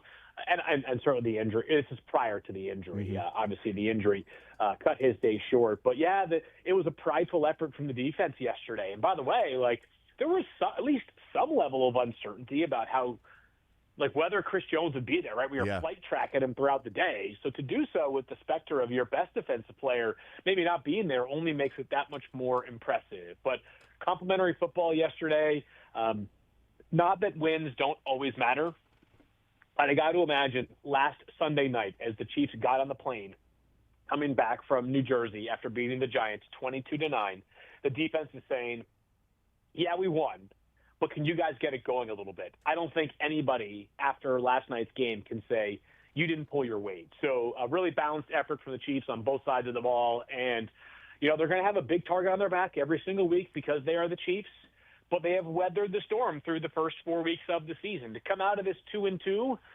me, I get it. It's not like the schedule is a cakewalk going forward, but I thought not a terrible start, all things considered, to be 2-2. Having played, I believe, 3 excellent teams in the Chargers, Eagles, and yesterday the Ravens. Yeah, when they were 2-2, our conversation that we had, 0-2, our conversation that we had, I guess, when they were 1-2, because we didn't talk after that Eagles game. And to me, it was be 3-3 when Rashee Rice comes back, which meant can you win against the Giants? Can you win against the Jags? And then can you split either the Ravens or the Lions? And if you do that, then you can be 3-3 with an opportunity to maybe be 5-4 at the bye week with Rashee Rice there, and take your chances from that point moving forward. By beating the Ravens, they've given themselves a chance to maybe be 4-2 after that. But in order to do that, they've got to go to Jacksonville a week from tonight, and Jacksonville is sitting 3-1. They took care of Carolina by multiple touchdowns in week number 1. They lost to the Bengals with Burrow and Browning, and then they took care of the Houston Texans at home, And then an impressive game to go on the road and do that to the 49ers. And, Brock Purdy didn't look all that good in the game. And I, say credit to, the Jags and their defense. But what do you make of this Jacksonville team now as they're sitting 3-1? And I have to imagine that they're looking in the mirror saying, boy, what an opportunity we got to have the class of the AFC come in here for Monday Night Football when we're sitting 3-1. So if I told you coming into the season, the Jaguars would be 3-1 going into this game, you would probably think to yourself, and I would too, by the way, we hired an offensive-minded head coach in Liam Cohen who orchestrated that brilliant Bucs offense last year. Mm-hmm. We get our quarterback, whatever you think of him, he makes $55 million a year, Trevor Lawrence. We used the number 2 overall pick on a unicorn, but a lot of people thought that he might be more offensive than defensive. Brian Thomas Jr. had an unbelievable finish to last season. That the Jaguars would get to 3-1 because they'd have a dominant offense. The answer is no. They're still very much a work in progress on offense, especially through the air.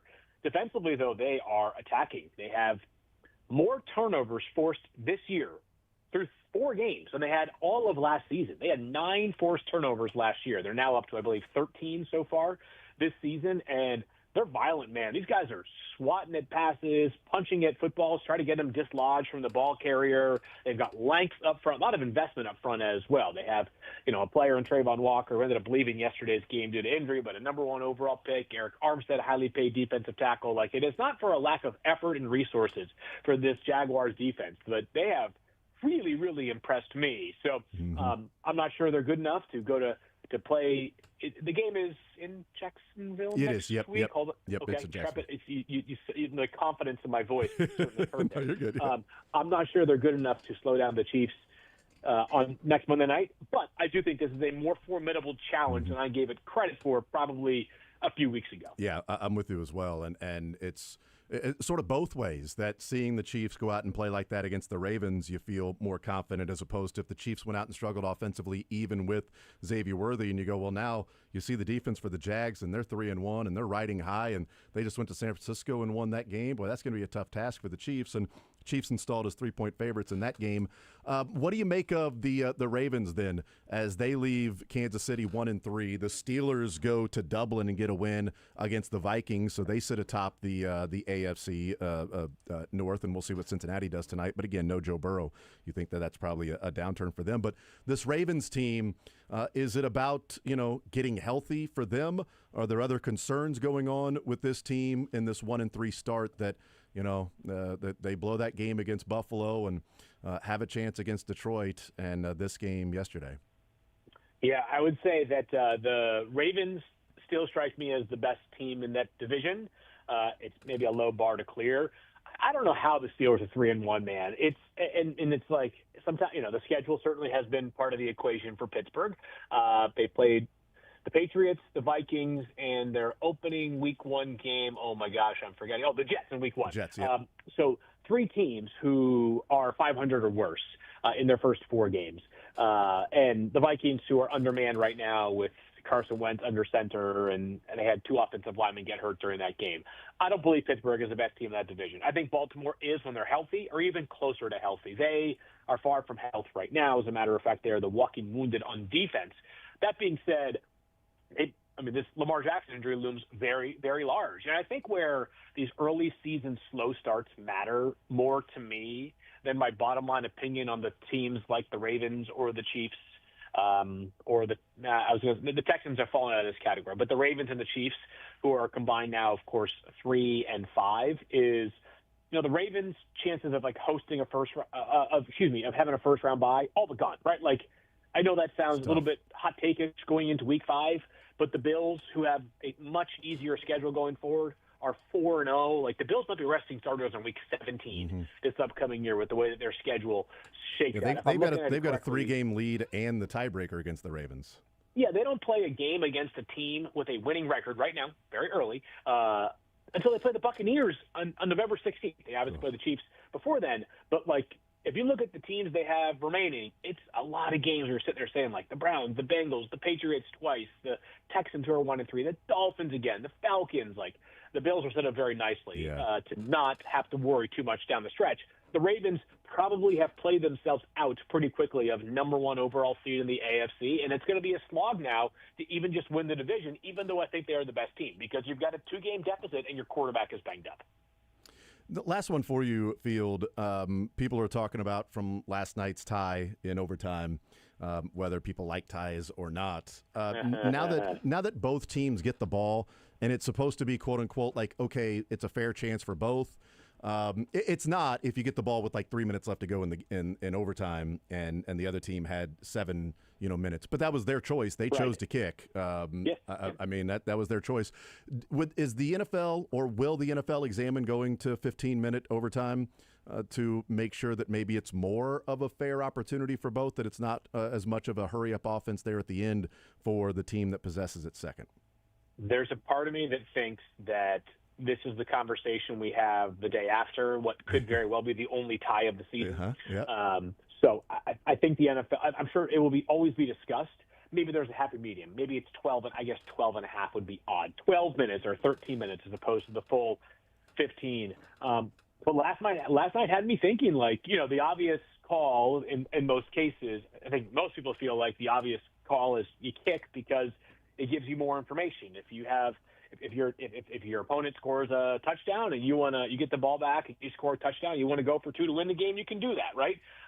Or if your opponent scores a field goal, then right away that every possession or every set of downs is a 4-down set of downs, right? So there are some advantages, but after last night, you're sitting there thinking to yourself, like, if you get the ball first and you can play ball control football, you can put the team at a bit of a disadvantage. Yeah. Crazy night last night. And it has to be, Jason, the longest day of football in NFL history, right? 9:30 until Eastern time, 9:30 until 12:15 last night. I mean, it's an insane finish. Yeah, 9:30 Eastern time in the morning until the full allotment of allowed playing time in an NFL game with the 10 extra minutes that fully expired in that one. So, what a crazy day of football, and a good one for the Kansas City Chiefs with the Chargers falling, the Chiefs looking good. Big one. So we'll see what happens moving forward. Field Yates from ESPN NFL Insider. Field, you're the man. Really appreciate the time as always, brother. Enjoy the football. A couple of games coming up tonight. We will talk next week heading into that Jags game. Sounds great, Jason. Talk to you then, my friend. Absolutely. There's Field Yates from ESPN NFL Insider. Great point that he made that talking to me on Monday, the Chiefs are 2-0. Talking to Sterling on Monday, the Chiefs are 0-2. That's a great point that Field brought up. That's next-gen stats level. That's a bummer. Yeah. That's a kick in the stone. But it's really my fault, though. It's not you. It's me. It is your fault for not being here because you're slacking. That's totally what you're it was. You're slacking off. Yes. So am I 2-2 then? Yeah, you're 2-2. Yeah, you're 500. So far, you're just you're just staying afloat is what you're doing. I'm rock star. And by the way, not even close wins, not even one-score wins. I mean, it's just like it doesn't matter. Bring them up, 2 touchdown wins, doesn't matter. I mean, come on, 17. I did get the Ravens score right from Friday. I had the Chiefs winning 27-20, but I didn't get the Chiefs score right, so I got it wrong. So there you go. We'll take a timeout, come back, continue rolling more zone next.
All right, we'll continue right here on Sports Radio 810 WHB. Want to get back into some texts in the noon hour.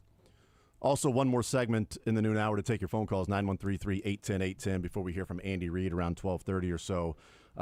If you are thinking of a place to go and watch the doubleheader Monday Night Football coming up tonight, Johnny's Tavern has that special for you. 37% off the specialty pizzas, dine-in only, at Johnny's Tavern tonight. 37% off. Thank you to the Kansas City Chiefs scoring 37, although had they kept the foot on the gas, it might have been a 50% off. I mean, that thing could have been 2 more touchdowns and a buy one, get one, baby. I'm not complaining. I know. I will 37% off at Johnny's. Heck yeah. Oh, baby. That pizza is incredible. Yep. So 37% off tonight, dine-in only, large specialty pizzas, 37% off at Johnny's Tavern, with the Chiefs scoring 37 points. We'll see how many points they score next Monday against the Jags. And, I mean, Field's right in talking about that matchup, which we will certainly talk about as the season goes on. But you know how many turnovers they forced so far in 4 weeks, just off the top of your head? The Chiefs? No, the Jags, defensively. 8. 8? 6. 13. They have forced more turnovers in the first 4 games this year than they did all of last year. Pretty good. 3 turnovers against the Panthers, 3 turnovers against the Bengals, 3 turnovers against the Texans, and 4 yesterday against the 49ers. Wow. And by the way, they won the last 2 weeks by a combined 12 points, and they were plus 6 in turnovers. And they won by 12 points. Well, that at home to Houston. Screams a little unsustainable, too. It does, but it also screams that what we've seen from the new Jacksonville defense with the players that they have being utilized differently, they are not a passive group. I think there's some boom or bust to the Jags. Sure. Because there are an aggressive attacking defense this year. I mean, aggressive attacking, and it's causing turnovers. I think it could also leave some areas where they might be susceptible to a big play here or there. Can the Chiefs do that? Brock Purdy looked bad yesterday. He looked rough in that game against the Jags, and we'll monitor Jalen Walker, who left the game. His health status this week. We'll certainly keep an eye on that. And the Ravens were ravaged by injury in that game. But again, here's my point about the Ravens being ravaged by injury. We knew that going into the game. And yet still tons of people nationally picked including like Chris Sims was like, the Ravens are going to destroy the Chiefs. They're not even on the same level of teams. Ravens are in a different class than the Chiefs. And he said, this might be one of my best bets is the Ravens minus 2.5. No excuses on the injuries. Because you knew that going into it, and the Chiefs had firm grasp and control of that game when Roquan and Humphrey left the game. So this is not they lost Roquan and Humphrey, not on the first drive. Yeah. Chiefs were dominating at that point, doing what they scored on 8 straight drives. They would have scored on 8 straight drives if it wasn't for the missed field goal. So 8 drives, only a missed field goal in their first 8 drives of the game that they put points on the board. The Chiefs' offense was like Limp Bizkit. They were rolling. Well, they've looked like a Limp Bizkit a couple of times, recently, the offense, and this one looked a lot better. And so, feels good that they go out there and do what they did against the Ravens, but the Jags are going to offer a different beast. We'll need to take a timeout. We'll come back. We'll continue rolling more zone next.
All right, we'll continue right here on Sports Radio 810 WHB. We will hear from Andy Reid coming up later on this hour.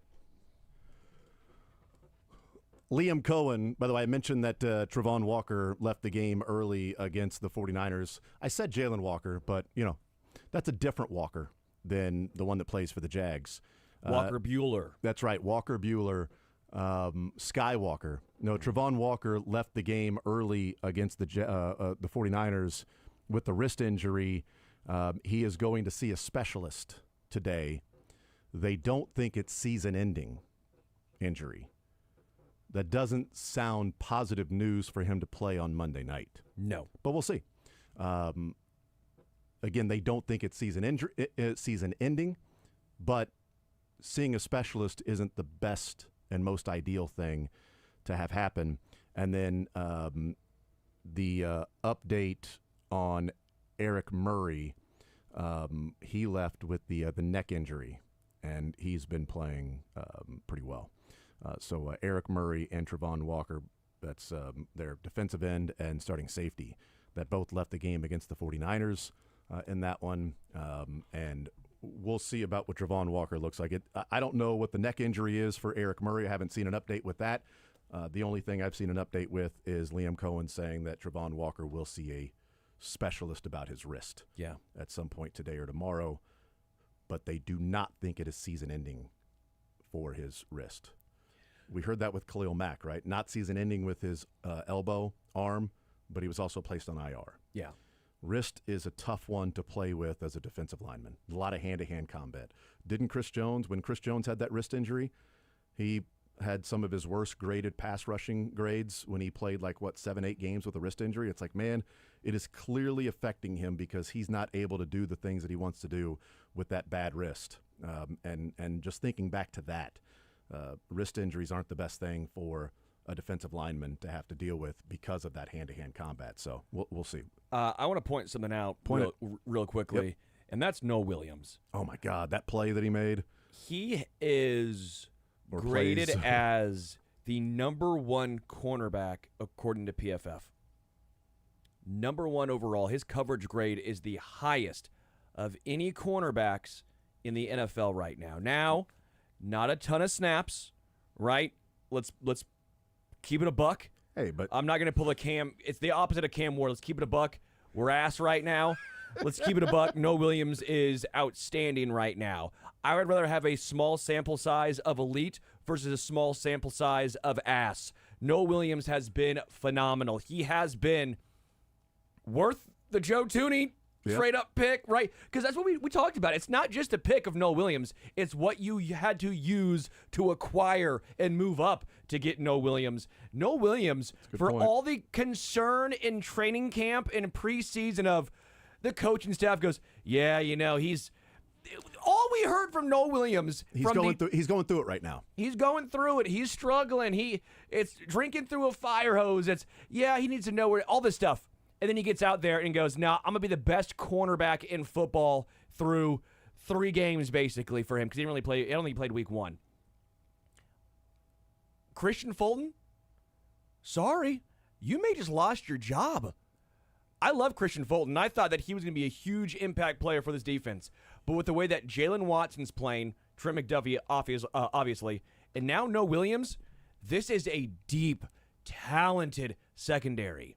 My preseason rookie of the year doesn't look so bad now. Well, mine was Josh Simmons, so in your face. I'm just joking. I don't know why I said in your face. Wow. Noah Williams is a good one.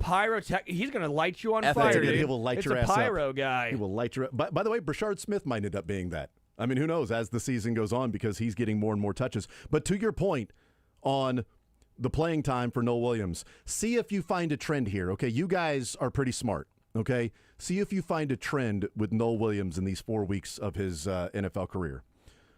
Percentage of playing time in the game for Noah Williams. Okay. 0%, 13.3, 28, 37. Is there a trend of Noah Williams? It seems like, and I don't know, I'm a novice when it comes to numbers and math. Boy, it certainly feels like there's a trend with Noah Williams in more and more trust. One more time, give me the. Yes, 0 to 13 to 28 to 37. I mean. So 11 is the only number. So you'd imagine he's going to go up 11%. Yeah, so I mean, he went 13, then he went 15, then he went 9. What's the other number in there? 11. It's going to go 11% in this next game. So that just makes sense. It makes sense. Yeah, for sure. I mean, if it goes up any further, then he's starting to cut into, Jalen Watson and Trent McDuffie stats. Because, I mean, Christian Roland Wallace is listed as a cornerback in the amount of plays that he plays in, and he played the same amount as Noah Williams.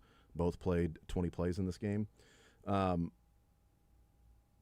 But we know he's more of a safety, and Noah Williams is playing more of that specific outside corner for the Chiefs. But if Noah Williams does this, what it offers you is if Christian Fulton gets back, I don't want to say when because the guy's been often injured. So Christian Fulton getting injured is not a surprise. In fact, it's expected. When we say, boy, if Christian Fulton can stay healthy, well, he's proven he can. And so he's injured. And okay, so he's injured. That's what he does. He gets injured. But if and when he returns and plays, your cornerback room got much deeper. And again, if Noah Williams continues to do this, doesn't it give you more and more of the option to play McDuffie at the slot? With Watson and Williams on the outside? We saw in this game. Sorry, I didn't mean to cut you off there. No, I'm glad that you went there if you've got the numbers to it. The reason why I got so excited by that is, again, because you see Shamari play 98, Jalen Watson play 96, Trent McDuffie play 95. Now, part of that's because the game was out of reach, right? Well, if they're playing 100% when they're in the game of Watson and McDuffie and Noah Williams is in there, what does that mean? Yeah. It means that McDuffie's in the slot. Yeah, and also we should point out too that maybe Noah Williams' increase in percentages because those guys played a little less, and there in the game they had other guys playing more. But it would have been 3 snaps. Yeah, we're talking 3 snaps. That's a good point. Yes, they didn't play 50% of the game. What really stood out to me, and what's been working, fewer snaps for Brian Cook has resulted in a more efficient Brian Cook. Fewer snaps for Jaden Hicks has resulted in a better-looking, more like rookie year Jaden Hicks. When those 3 guys are playing a ton of snaps, it felt discombobulated and that it wasn't your best. They might all be really good, but not when they're all in the field at the same time together. So what the Chiefs have done is they're leaving Shamari out there because he's their guy that they love and they trust. You have Watson and McDuffie out there, so those 3. Now you have 2 spots to figure out between 3 guys. Who do you put in there? Do you put in Brian Cook? Do you put in Jaden Hicks? I guess 4 guys. Noah Williams or Christian Roland Wallace. It's just mixing and matching. That's what Spags has done. He's been mixing and matching, and now the results are you don't put anyone in a spot where they can't succeed. You're not overexposing any one player. And that's what I think it comes down to is there's 0 overexposure. Hey, Noel, you're, again, hypothetically here, you're great in man. We're going to put you out when we need man coverage. Okay, let's say Christian Roland Wallace. There's a zone coverage that we think we're going to throw out there. We're putting you in zone. We think you're better in this particular area. That's what Spags has done, and you're getting the best of all your guys, and that's what's so impressive to me. So let's combine this with Noah Williams then, okay, as you're talking about, Sterling. Trent McDuffie's snaps in the slot as opposed to out wide. See if you see a trend in this percentage from week 1 to week 4. These are lined up snaps in the slot for Trent McDuffie. Week 1, 17%. Week 2, 20%. Week 3, 25%. Week 4, 31%. So, I mean, it seems pretty... It seems like there's a connection, right? It feels correlation causation. It may not be that. That's something that Steve Spagnuolo may weigh in on Thursday/Friday, excuse me. The coordinators' press conferences will be Thursday.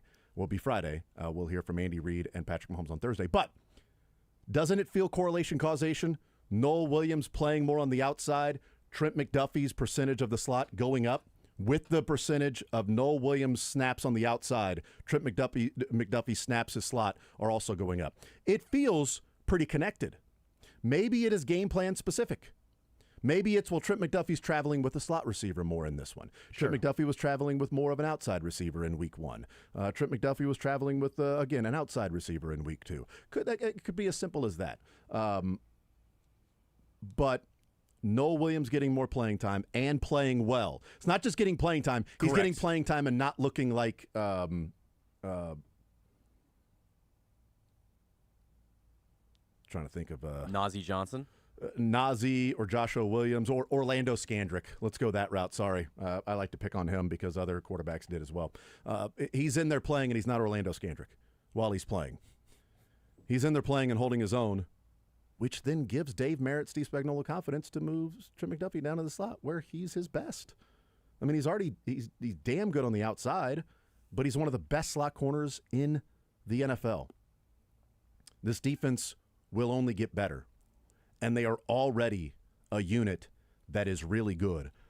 Hearing Nick Bolton after the game, or at least reading Nick Bolton after the game, and him discussing the defensive game plan, the fact that they used a blitz 2 different times against the Ravens that they have never used before, that they have practiced in training camp, never ran it in a preseason game, something that you work on, you practice, but it's never been put in the game plan.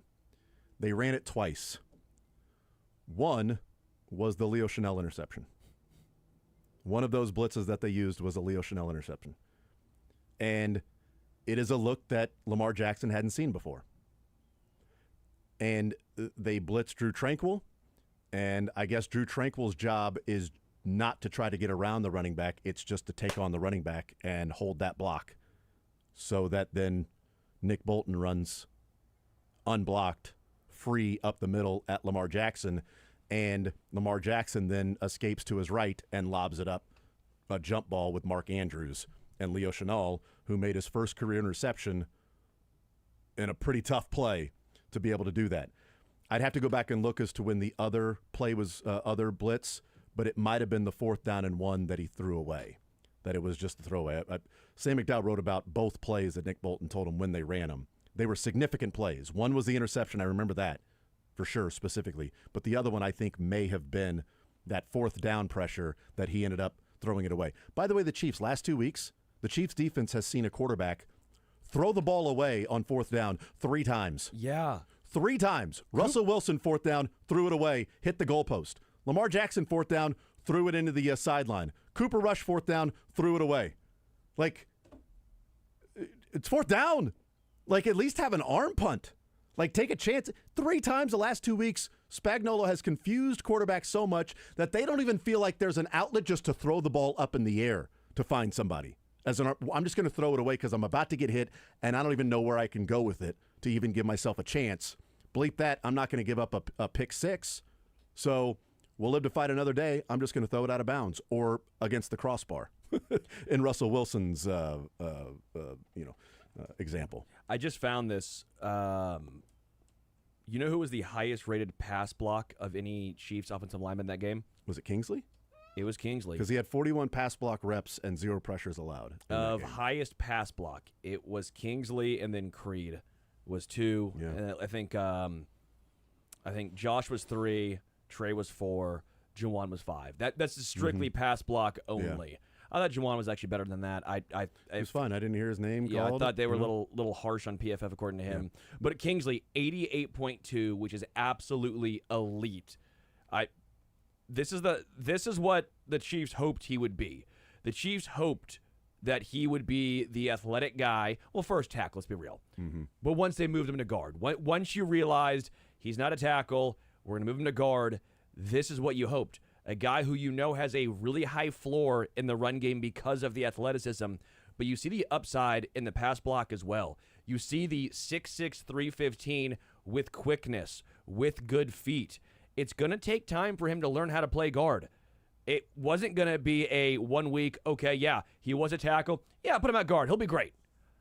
But you're seeing him progress week after week after week. I've been very enthused by Kingsley Suamataia, and last night's game against the Ravens was the culmination of all that hard work paying off. Yeah, the run blocking, I think, at times looked pretty good. At times left a lot to be desired there, especially against a number of backups. If we want to talk about a place that could be of concern, is that you went up against a depleted defensive front for the Ravens, and it didn't feel like you were as consistently creating as many offensive running plays successfully as I was hoping they would.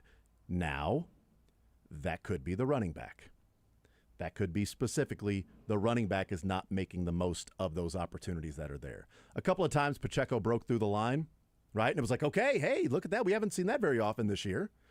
I mean, there was one time where he broke through the line and he got tackled. Like, wow, there was a lot of space, and it was a 4-yard gain. Like, that's how bad it's been so far this year in running the ball, is that, space with a 4-yard gain is like, wow, okay, nice play. There you go. You got 4 yards on first down. You made a good point about Kareem Hunt, that don't just look at the yards per carry for Kareem Hunt, because he had a lot of those 3rd and shorts, 4th and shorts, goal-to-go situation, runs as well.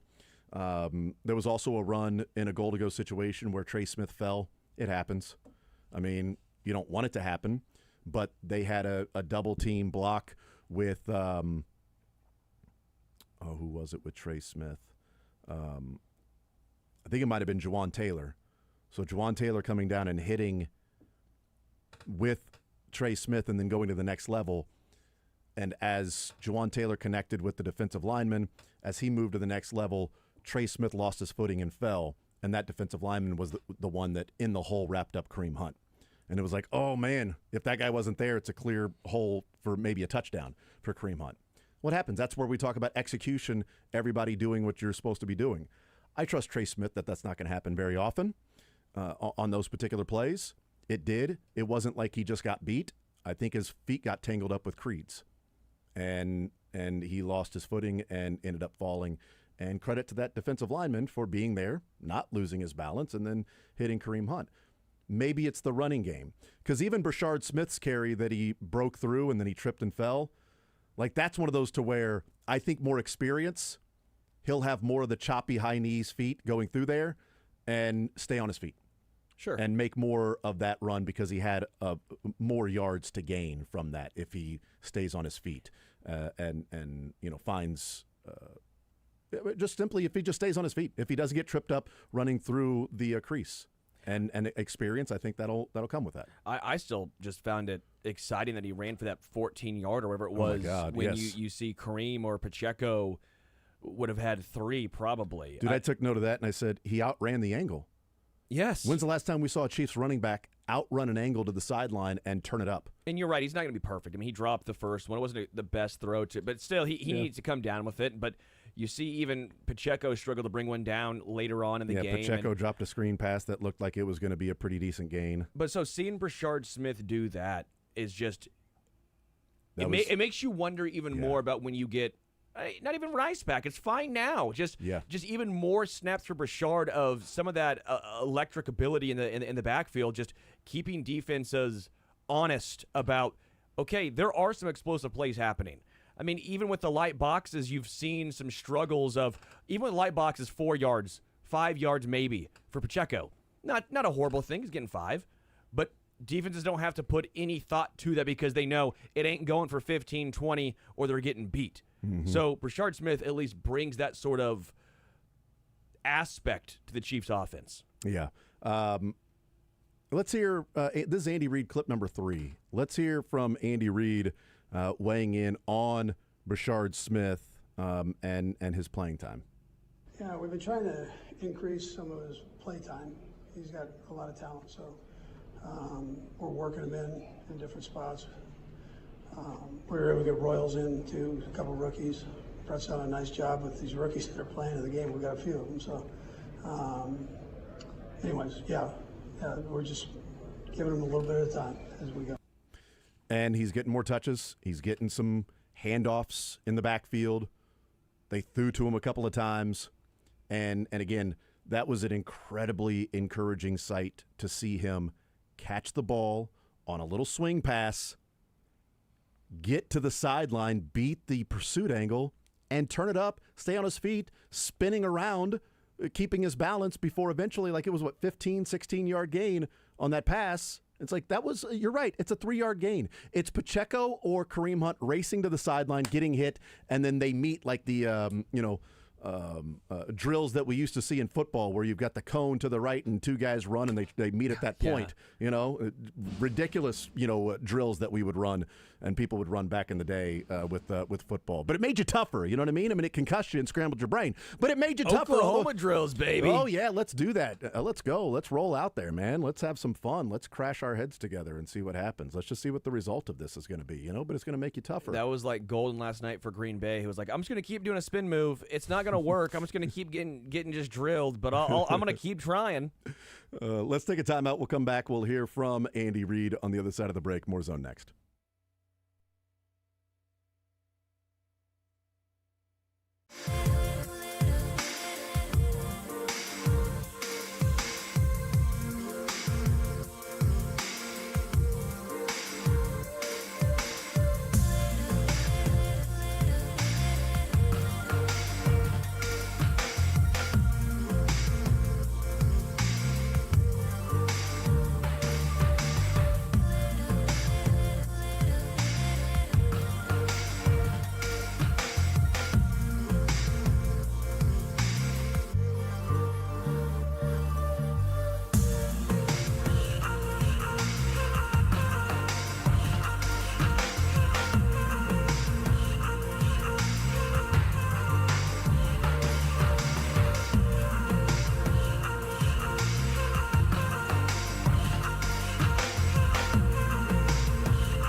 All right, we'll continue right here on Sports Radio 810 WHB. Let's hear from Andy Reid in his Monday press conference. Here is Andy Reid and his opening statement. All right. I don't really have anything injury-wise for you. I think we came out in pretty good shape there. So as far as the game goes, I thought all three phases did a nice job of contributing and in their own way. So it was a good team win for us. Again, I appreciate the opportunity always that we have to play at GH Field at Arrowhead Stadium, and the fans and how they go about welcoming in the opponent. So again, my hat goes off to them. And then there were a lot of individual things. I mean, we can go through, but it's I just thought overall, I thought the coordinators, all three coordinators had a good plan going into this thing. Offensively, I mentioned how Nags utilized number one coming back. Xavier getting him back in the mix of things, I thought was impressive. The run game part of it, being able to get that established early, I thought was important against this crew.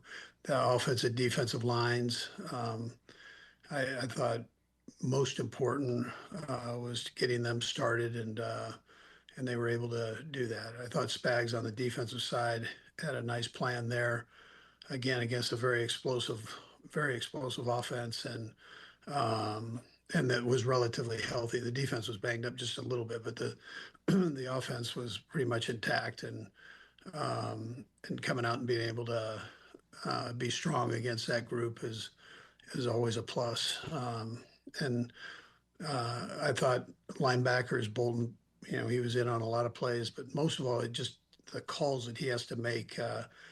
He's Spags' quarterback, and for him to be able to work his way through all of that, I mean, it takes a lot of time and effort, and he does a great job with that. And I thought the back end stayed aggressive, which in the run game and the pass game, anytime you can hold 22 to just a few yards that he had, he's a tough dude, man. So, again, that was some of the special teams was solid. I mean, you saw some of the tackles and angles that we took. That is so important on special teams, and whether it's blocking or tackling, being able to get yourself in the proper position. And Tobe does a great job with making sure that things are set up schematically where the guys can do that, and then the guys take such pride in it.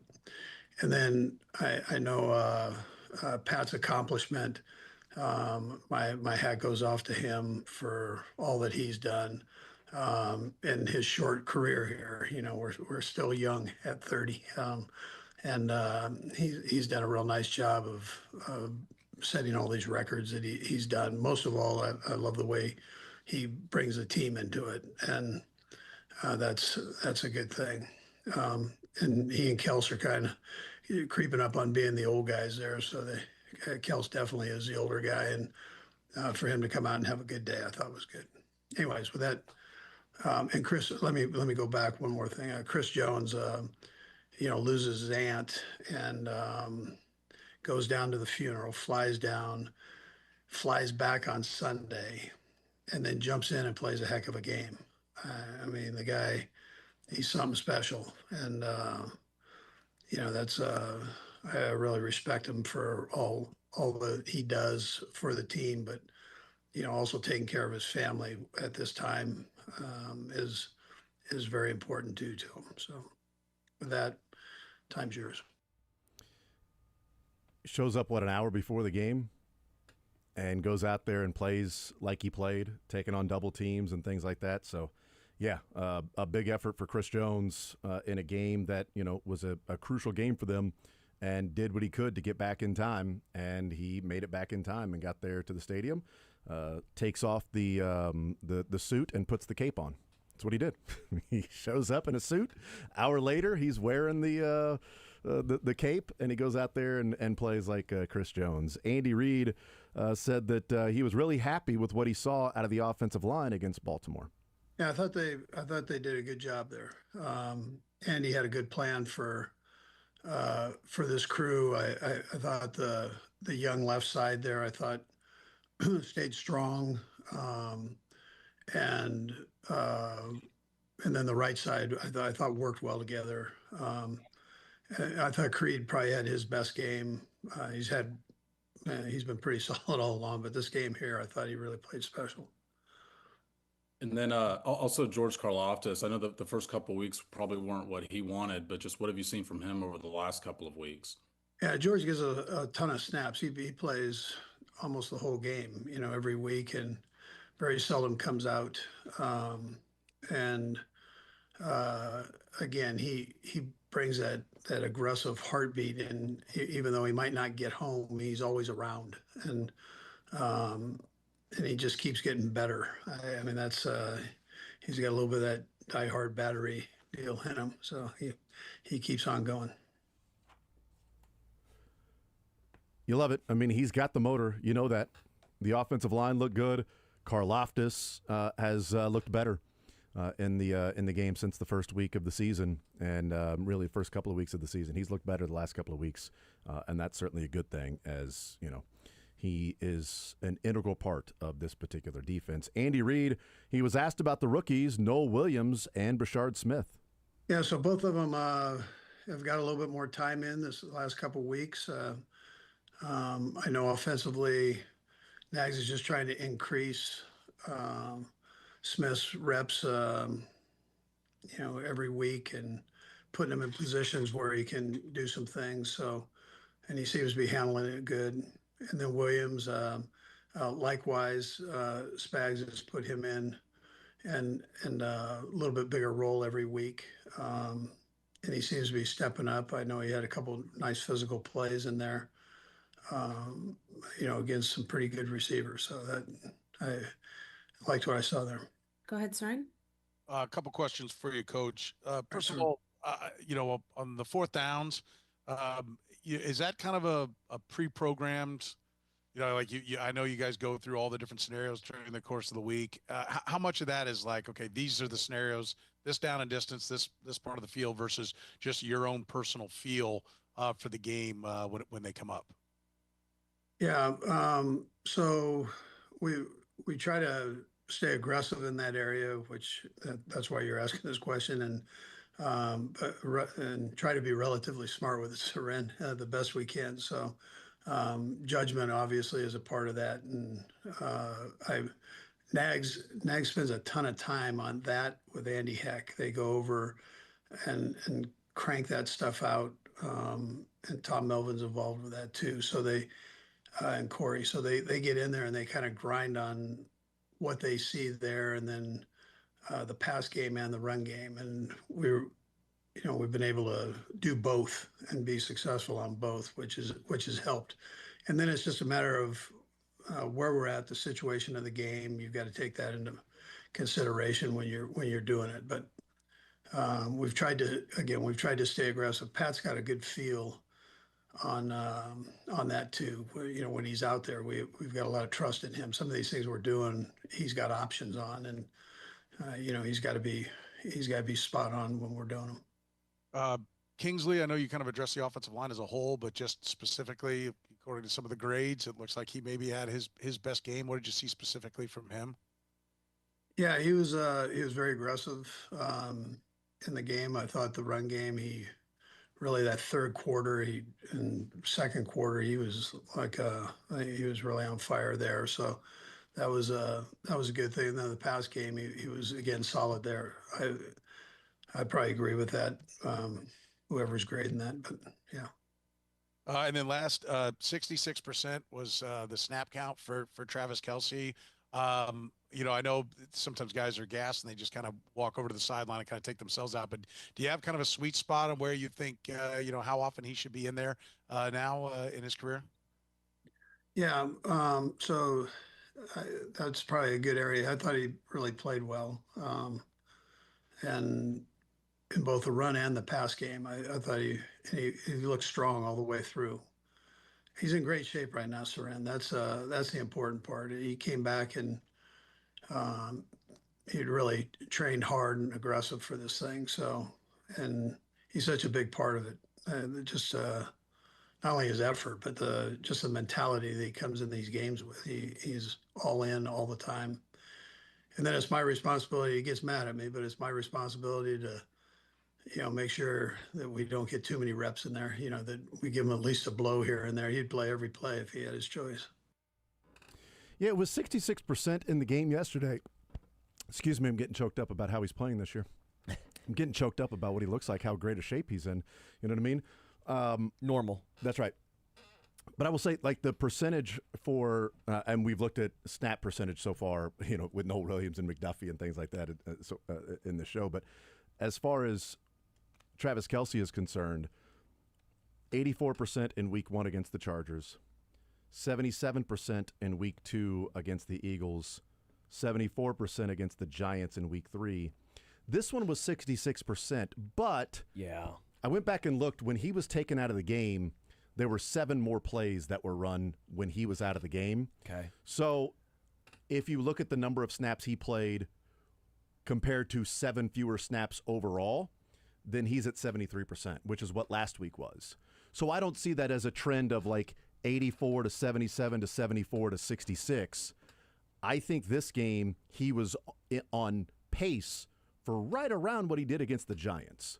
Yeah. And so 70, 73%, probably not 84% like he was against the Chargers. That's probably not what you want to do to keep him fresh all season long, but he is in better shape. He is lighter than what he was last year. So, again, the 66% is a little bit of a context because other players like Mahomes came out of the game and sure, he plays 100% of the snaps. 75% feels like the sweet spot. I thought Travis had a really nice game. I know the box score didn't 100% represent how good he was. 5 catches, 5 receptions, 48 yards, no touchdowns. But I thought he was really effective, efficient, looked open, was making these smart play, and quite frankly, I thought he was really good blocking in this game as well. There's a couple blocks he laid in this game that I thought were really nice, very impressed with. And I think that is why we've seen some of the frustration from Travis at times boil over with Andy, is he wants to be out there. And I understand on every third down, and if there's a fourth down, he should be out there. So there's still going to be a little bit of, hey, maybe on first down, we don't have Kelce out there because we need him on third. But they're still working on that because they are used to him playing nearly 100% of snaps. Yeah. This is a new game plan to try and keep him fresh all season long. And again, when you're playing 3 to 4 extra games every single year compared to other teams, that's an extra season on those bodies. So, yeah, I like what they're doing so far, and I feel like last game, again, it helps when you win, but against the Ravens felt like a great game plan for Kelce. Yeah, Robert Tonyan played 16% of the snaps in this game, and he's not a guy that's playing, essentially, close to 1 out of every 5 snaps. He hasn't been that guy so far. Are you, real quick, are you a little surprised at maybe the lack of looks Noah Gray is receiving, or maybe because he was really solid last year and felt like Patrick looked his way a lot. We've seen a couple plays here and there. We saw one, not this week, but last week on 3rd and 2, and he ran that Kelce route. That was really nice to see. But we saw this one. He couldn't get that couldn't break the tackle in open field. Yeah, it was a good tackle in open Great field. Great tackle, but still. Yeah, and then he had that first drive against the Eagles that he was open and Mahomes just missed him, which, who knows what. I think Gray's a nice player that maybe next year without Kelce, given more of a larger role and opportunity playing that Kelce role, he might turn out to be a guy that's, 5 receptions, 60 yards, and 4 touchdowns in the course of a season as a tight end. I would like the Chiefs to go and find a Blake Bell type to bring in so that you can go heavy, and when you go heavy, you've got an actual legit blocking tight end like Blake Bell. Because looking back at that Ravens game, in the AFC Championship game for the Ravens, they went heavy personnel 3 tight end a decent amount in that game. But their 3rd tight end was Blake Bell. How much? And he could block his ass off. How much do you trust Wanya Morris's hands? Just throw Wanya in as a 6th offensive lineman. Well, he didn't he catch that one touchdown? Caliendo has been eligible for like 5 plays so far this year. So he's been an eligible receiver. He's reported as eligible like 5 plays so far I'm this just saying, Wanye Morris, Jugs Machine. Let's see. Caliendo. Or Caliendo. Right. Because I don't know. Didn't Wanye Morris catch a touchdown pass once? Yep. Yeah, he's got as many as Sky Moore in his career. That was probably unnecessary. I don't know. But it may be something to keep an eye on is Caliendo, how often on 4th and short and 3rd and short he's reporting as eligible. Yeah. Just something to keep in the back of your mind that, it might be something that they pull out later on when it's a big spot. Although, I don't know, do you count on Caliendo in a big spot? Is that where you want to run Hey, that the Lions Put him count in on motion. Decker. Yeah, that's right. Who was it for Alabama? They had their their Proctor. tackle. Was it Proctor? Yeah, They're put him out big. there, and he just ran through his own blocker and a defender. That was amazing, man. By the way, Seren asking about the 4th downs. It was a pretty big early play. 4th and 2. Yeah. Down 7-0 in the first drive at the Baltimore 45. Now, that's a go 100% of the time for me. But Baltimore just drove the field and scored a touchdown. If you don't come through on that play, they got the ball now, great field position after just going down and scoring. But instead, they picked up the first down, the quick throw to Xavier Worthy on 4th and 2, and they end up kicking a field goal, but you got points out of that. That 4th down play, by the way, feels like it has always worked. Yeah. You just roll Patrick out right, and that was the Chad Henne to Tyreek Hill against the Cleveland Browns. There's some variations of it being a whip route with Tyreek, with this was more of a flat to Xavier with, who I don't know who was running, kind of like a little stick, a fake rub route, if you will. Right. I love seeing it because it's so hard. First 2 drives, they went for it on 4th down in plus territory. But again, you're down 7-0. You went for it on 4th and 2 at the Ravens 45. Again, that's a go 100% of the time. I'm not questioning going for it. I'm saying that was a big play for them to convert. Second drive, you're down 7-3. It's 4th and 1 at the plus 36, and you go for it. You pick that one up as well. Both of those, oddly enough, ended up being field goal drives. But they scored a touchdown on a 4th and 1 later on to Hollywood Brown. They went 4 for 4 on 4th down conversions. 4th and 2, and then 4th and 1, 4th and 1, and 4th and 1. The other 4th down they converted was the final drive with Mahomes in the game.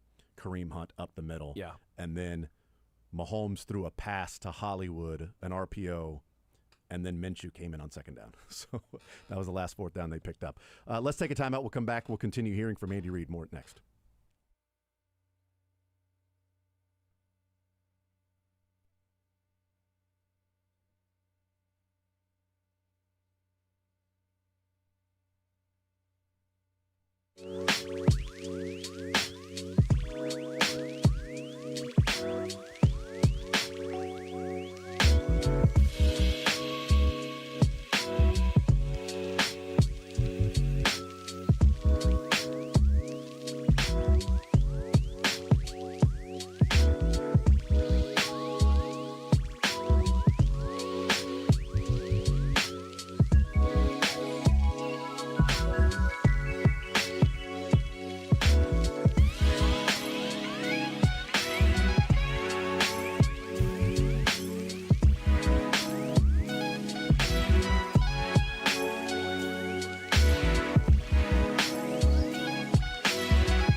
Mick Schaefer joins us in the 1 o'clock hour.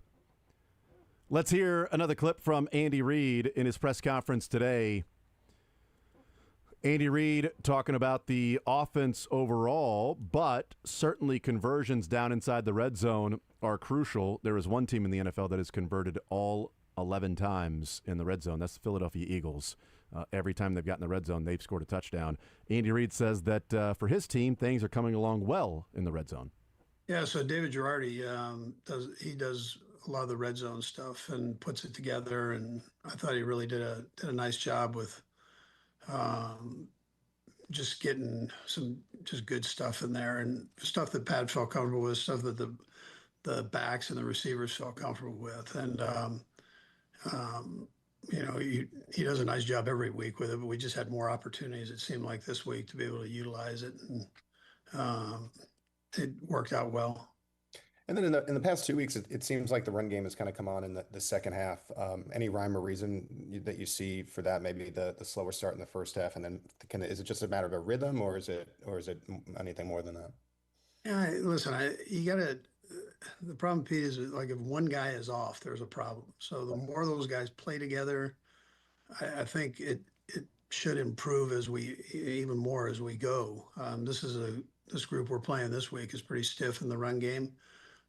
But again, it's a nice challenge for our guys. But you got some young guys in there that haven't played a lot together, and I think that just some more reps they get. Game reps are so important on that. And I would say also, committing to it a little bit more. In the last 4 quarters of football, that second half against the Giants, they committed to the run a little bit more, and in this game, committed to the run a little bit more. So yeah, do that. It doesn't mean hand it off all the time. Yeah. But stay with it if it may or may not be working, If you're getting 5 yards a clip, like Pacheco for the most part was, you keep rocking it again. We've talked about Kareem Hunt. The numbers didn't look good because the situations he was in required 2 yards, and he got those 2 yards. Yep. So the yards per carry don't look great, but I thought Kareem was also efficient in this game. Yeah, he looked good when he had to come through with those short yardage plays. He did come through with those short yardage plays. We'll talk with Mick Schaefer on the other side of the break. We got Learn Funniest Best in the second segment as well. We'll hear a little bit more from Andy Reid in his press conference today, coming up next.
what's he added to the quarterback room, and what's the dynamic between him and Patrick, especially Gardner as a sounding board for Patrick?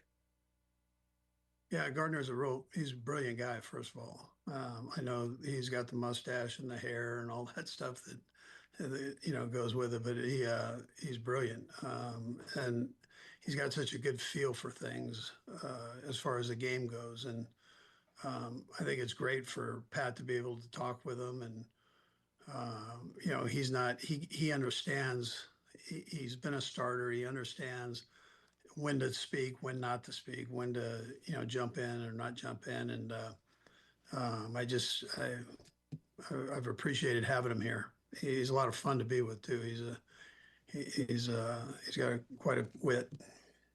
Coach, I just have a kind of a league question. Last night we had a tie, 40-40 in that game. And you've only been a head coach in one tie. That was the old rules. I know you've been around the competition committee and stuff. Are the overtime rules now? Is this where they should be? The 10 minutes and 2 possessions? Are we just going to have some ties sometimes?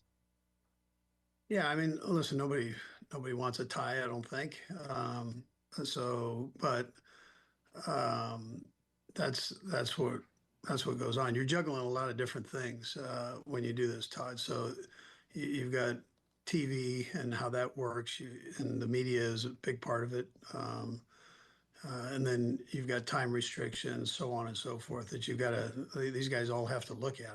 That's not my world, but I know that it's not just a matter of, hey, we can play forever. It's not, that's not where we're at right now. And I think you take the health of the player in there too. And you start tagging on a bunch of overtimes. That's a tough thing to do. So they save it for you for the playoffs, and until then, if you get a tie, you get a tie, and you move on from there. But there are a lot of things that they have to consider. They have both teams that can get the ball in overtime now, no matter what. Love it. But it doesn't make it equal. Go back to 15. Because you only have 10 minutes to play. Yeah. That being said, the Packers chose to kick. The Packers chose to try to tie. They chose to kick first. They had 4 minutes left to go on the 3:50 left to go on the clock. So 6 minutes and 10 seconds were off the clock for the Cowboys. My point was that final drive felt like they were just content trying to tie the game and not win it. They had put up 37 points to that point. They were just gashing this Cowboys defense. They had 3 minutes and 45 seconds left, and they decided, yeah, we're probably just going to try and play for the tie here. They drove downfield. They threw to the end zone on the second to last play. It was a horrible. I know that was almost screwed it up. A debacle. I just felt like they handled that final drive atrociously for a team that had been so effective and efficient on offense.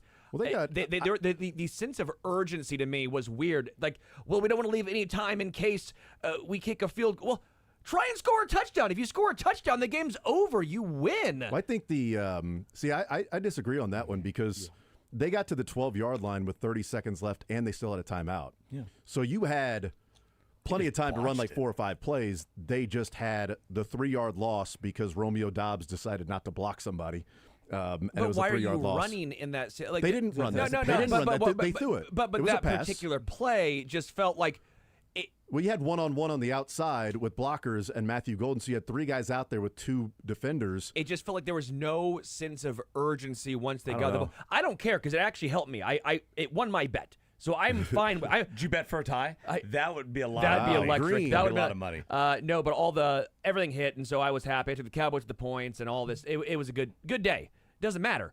I have nothing on the line in this particular situation. I just thought the Packers handled that final drive as if it was very laissez-faire. They almost, in my opinion, were too unaggressive after being so efficient, especially through the air the whole game. It was weird to me, man. It looked like a different team. The part that I think they were trying to sort of be a little bit pregnant on this, where they want to score but not leave a lot of time left. 2nd and 4, they handed it off to Emmanuel Wilson because Jacobs wasn't in the game at that time. And 2nd and 4 at the Dallas 19, there was 52 seconds left, and they still had their timeout. At the 12-yard line, they took the next step with 32 seconds left. Yeah. So that's where they're like, okay, we're at That's the 12. the one I was thinking of. We're at the 12. We still have a timeout. We've got plays here. Let's take our time. And maybe that got the sense of urgency lost with the team. I don't know. But I think if Romeo Doubs blocks somebody, sure, then Matthew Golden has 2 defenders in front of him, both being blocked. You would hope he could find a crease somewhere and pick up more yards, and then maybe they're sitting at 2nd and 5 from the 7-yard line with 25 seconds left. And now you're like, okay, we got really 3 chances here. Plus, if we get a first down, we've got some more chances to go and win this game. And it would have been handled perfectly in terms of how much time would have been left. Problem is you lost 3 yards there. The next pass that you had, ended up losing a yard. And now 3rd and 14 with 6 seconds left. Which also goes into the, well, what are you doing? It's 3rd and 14, and you're. Did they think it was the postseason rule that they were going into a second quarter? I don't think so. Did Jordan Love think that? That's a good question. Yeah, I think Jordan Love might have thought that. Like I saw Patrick Mahomes, he didn't have a sense of urgency. They could have gone. That to was another kind of my quarter, point. right? Was like the whole. It just felt. But the plays before that, they lackadaisical. moved the ball down there. Like, okay, they're gonna go score, and that's what I was hoping. Like, all right, don't protect the field goal here. Go score. Yeah. They deserved a tie, though, because both teams felt like they played very similar. The first quarter, obviously, Green Bay destroyed them and it felt like, oh, this is going to be a brutal game. But I thought both teams played amazing offensively. Defense was a disaster for both teams. I mean, fun game. I imagine spending that much money on Deron Bland and Trayvon Diggs at cornerback and saying, yeah, Micah, you can leave. We're going to pay these 2 guys. Just for those 2 guys to get picked on all game long. Wild. But it was really enjoyable. Tie wasn't the worst thing in the world, but the American in me thinks that this is kind of silly. Just the football fan of every other level in me thinks, yeah, you can figure this out. Yeah. And the American in me is also like, why do you get a half point because a guy woke up with a bad neck? I know it didn't matter. America would have lost either way, but that's still pretty lame. Like that's you shouldn't get the half point. The United States should get the half point. It might have mattered. I mean, some of those Sam Burns shots or putts down the stretch, those final 3 groups, might have been different. Knowing, okay, we're still alive here. I will point out. I'm not saying that, we're not gentlemen here, but we should come together and say it's fairly ungentlemanly for this guy to be hitting iron shots on the range and be like, I can't go. Well, you can hit iron shots, can't you? You have to give someone a full point, or at least don't have a point at all, which again throws off some numbers. So I understand that point, but something has to be fixed. Well, when you end up with a tie at the end, then Europe won twice yesterday. So you get a Ryder Cup win and then a football game ends in a tie. Yeah. It's like, well, Europeans continue to win on our soil. Like, it's ridiculous, man. Unbelievable. Victor Hovland lives in Florida, went to Oklahoma State. No, right? Sepp Straka has a southern accent. The entire European team lives in the same cul-de-sac in Florida. I mean, it's like, what are you talking about, the European team? These guys are in Florida, John Rahm went to Arizona State, right? I mean, it's like I think he went to high school in Illinois. Florida man sinks putt on 18th green to win the Ryder Cup for Team Europe. That's the headline. No, I mean, go to 15 minutes. That could be the start, because it isn't equal if you only have 10-minute quarters. But the Packers did choose to kick off first, and then the Cowboys could play more ball control. Yeah, I think that's still the right call. Remember how shocked Mahomes was in the Super Bowl when it was like, we want the ball. Oh, really? Okay, good. Well, okay. Well, this is what we sounds wanted. good. Sounds good. Want the ball? Hold on. Let me work on my poker face. Yeah. Oh, man, shoot. And 10 minutes is long. I mean, how often do you have 7-8 minute long Not drives? often, but I mean, if any level is going to do it, those NFL offenses, especially one in a game where it's 37-37, are going to be able to like, hey, let's go score. Yeah. But let's take 7 minutes off the clock. But I mean, you can also score. You have 2 timeouts. You have the 2-minute warning. You can get out of bounds. Again, I just thought the Packers didn't have the urgency I would have liked. They had 3 minutes and 45 seconds, right? Was that what I mean? That is enough time to score a touchdown in the NFL. I think the college model is something they should look at more and more, where each overtime you take away. Second overtime, you can't kick a field goal. Third overtime, you're going for 2. Yep. Right? And then fourth on, we're just going for 2. I mean, I'm okay if the NFL says after the end of 10 minutes, if you guys are tied, then we're going to do a string of 2-point conversions. And Same. Let's go. I mean, just I don't care. Yeah, it's kind of gimmicky, but it's still like it's better than ties. Better than walking away with it. Like somebody wants to win. Yeah. coin. Yeah, you only have 17 games, and you're gonna do this to one of them. Yeah, but it's the first ever 40-40 tie. We got a scoregami baby. last night. It wasn't the highest ever. Yeah, it's tie. crazy. Somebody was in the 50s, Yeah, right, or something unbelievable. back in the day. Yeah, back in the 50s. Somebody was in the 50s. Oh, I don't weird. know. So yeah, that's going to be a big discussion. We asked Field Yates about that. He goes, "This feels like something that we have after week 4, directly after it happened." And then if we don't have a tie again the rest of the year, we sort of forget it and go into the offseason with the competition committee, and it doesn't really come up, and everybody's going to be First one talking. in 5 years, is that right?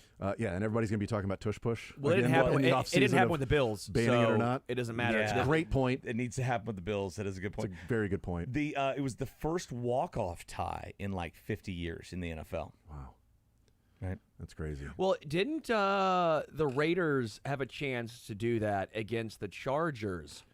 What was it? A couple years ago, and it sent the Raiders to go to the playoffs. Or it sent the Chargers to the playoffs, and then they ended up losing to the Jags. They elected not to kick, right? Was that the deal? Whatever it was, yeah, it was. Could have played for a tie and gone in, and they decided to go for it. I really and not think play that. for a tie. I wonder though. I mean, I think that was a 3-yard loss really derailed it because I bet if they're inside the 5, definitely. If they're inside the 10. I bet on 4th down they're going for it. They're going. Yeah, I mean, I would hope anyway. But yeah, depending on. I mean, 4th and 14, you're not going to go for it at that point. But if it's like 4th and 3, maybe not. Maybe it's the Packers. Like we're in a competitive division. This might actually help us. You had no time. You would have because you couldn't have spiked it. He threw it. Are you talking about the one where he threw to the back of the end zone right there and it hit the guy and it came? Well, they were just saying it had that been 4th and goal at the 7. Sure. Oh, I get what you're saying. I'm thinking. Yeah. I'm hoping. They're like, no, we got to play for this. We're gonna play for the win, as opposed to wherever they were the 15, right? They had a first and 10 at the 12. At the 12, and they went back to the 15. Back to the 15, and then ahead to the 14. I always think of longest yard whenever I hear that. I always think, what are you guys gonna do, guys? We're convicts. We always go for it all. That's right. And I love that line. Anytime someone's like, are you going for it? Like in Golden Tee, you're gonna try and crest the water. We're convicts. Is that what you we say? always go for it all. You say that while you're playing Golden Tee? All the time. I'm a convict. I'm Well, I'm going wearing for it. 5-inch shorts and a polo. And your seersuckers. Do you own 5-inch shorts? I think these are 5. Ugh. Wow. No, most of them are 7. 7's the perfect number, but it's right. nice. So why do you have 5? 7 chipmunks thrown on a branch, eating lots of sunflowers on my uncle's ranch. Shorts. What's it called? Like a cheap hotel because no ballroom. So anyway, let's. Should we get to learn funniest best, or what do you think we should do? That might be. Fine. I learned that, and that might be my best. I like that. Mick, that was good. Might be the funniest as well. I don't know. I know that Mick Schaefer is presented by Advent Health Sports Park at Blue Hawk. I don't know if they want to be closely associated with what just took place, but I'm going to let everybody know about the experience. World-class sports facilities, including an ice rink, turf field, state-of-the-art courts, arcade games, laser tag, bowling, sports simulators, bar and grill. It's all there at Advent Health Sports Park at Blue Hawk, where sports and entertainment collide. Mick, I'll ask you this, and then we'll get to the Learn Funniest Best. You know, we weighed in last night on Sunday Sound Off about the Chiefs game and our takeaways from that. How much do you walk away from this game feeling more confident in the offense, and how much do you temper that because of the depleted Ravens defense? I don't, because of the last 2 years. How many times have the Chiefs played a depleted defense, a defense with injuries, a defense that's given up yards, given up points, and they've struggled, right? What was the narrative going into the Giants game? Man, you can run all over this team. No, you can't. Yeah. No, they couldn't. They they couldn't. Right? They eked out a win. It was not pretty. And we'd seen that game so many times for the last 2 years. And so, yeah, I think it's a huge step forward that a Chiefs team can exploit a team with injuries and with bad play and a team that's on a downturn, and they can dominate them because we haven't seen that. It's not like they've played it feels like they played the Eagles every week for the last 2 years. But it's not like they played the Eagles and the Bills and all these great teams with no flaws and all that. No, they're playing average NFL teams, below average, bad NFL teams, right? Once a month, and they weren't able to do this. So I think it's a huge step. I'll give Sterling credit. Do not get used to this, because I was like, Xavier Worthy is not going to be that much of a difference. And he was. You were like, yeah, I think he is. And he was a huge difference. Just one of those guys back. And now you're like, as a Chiefs fan, licking your chops to be like, oh, okay, you're in 2 weeks, you can have that, maybe that on the other side of the field, you can have both those guys getting open, getting separation, being threats. Yeah, I think it's a huge step forward. I appreciate that.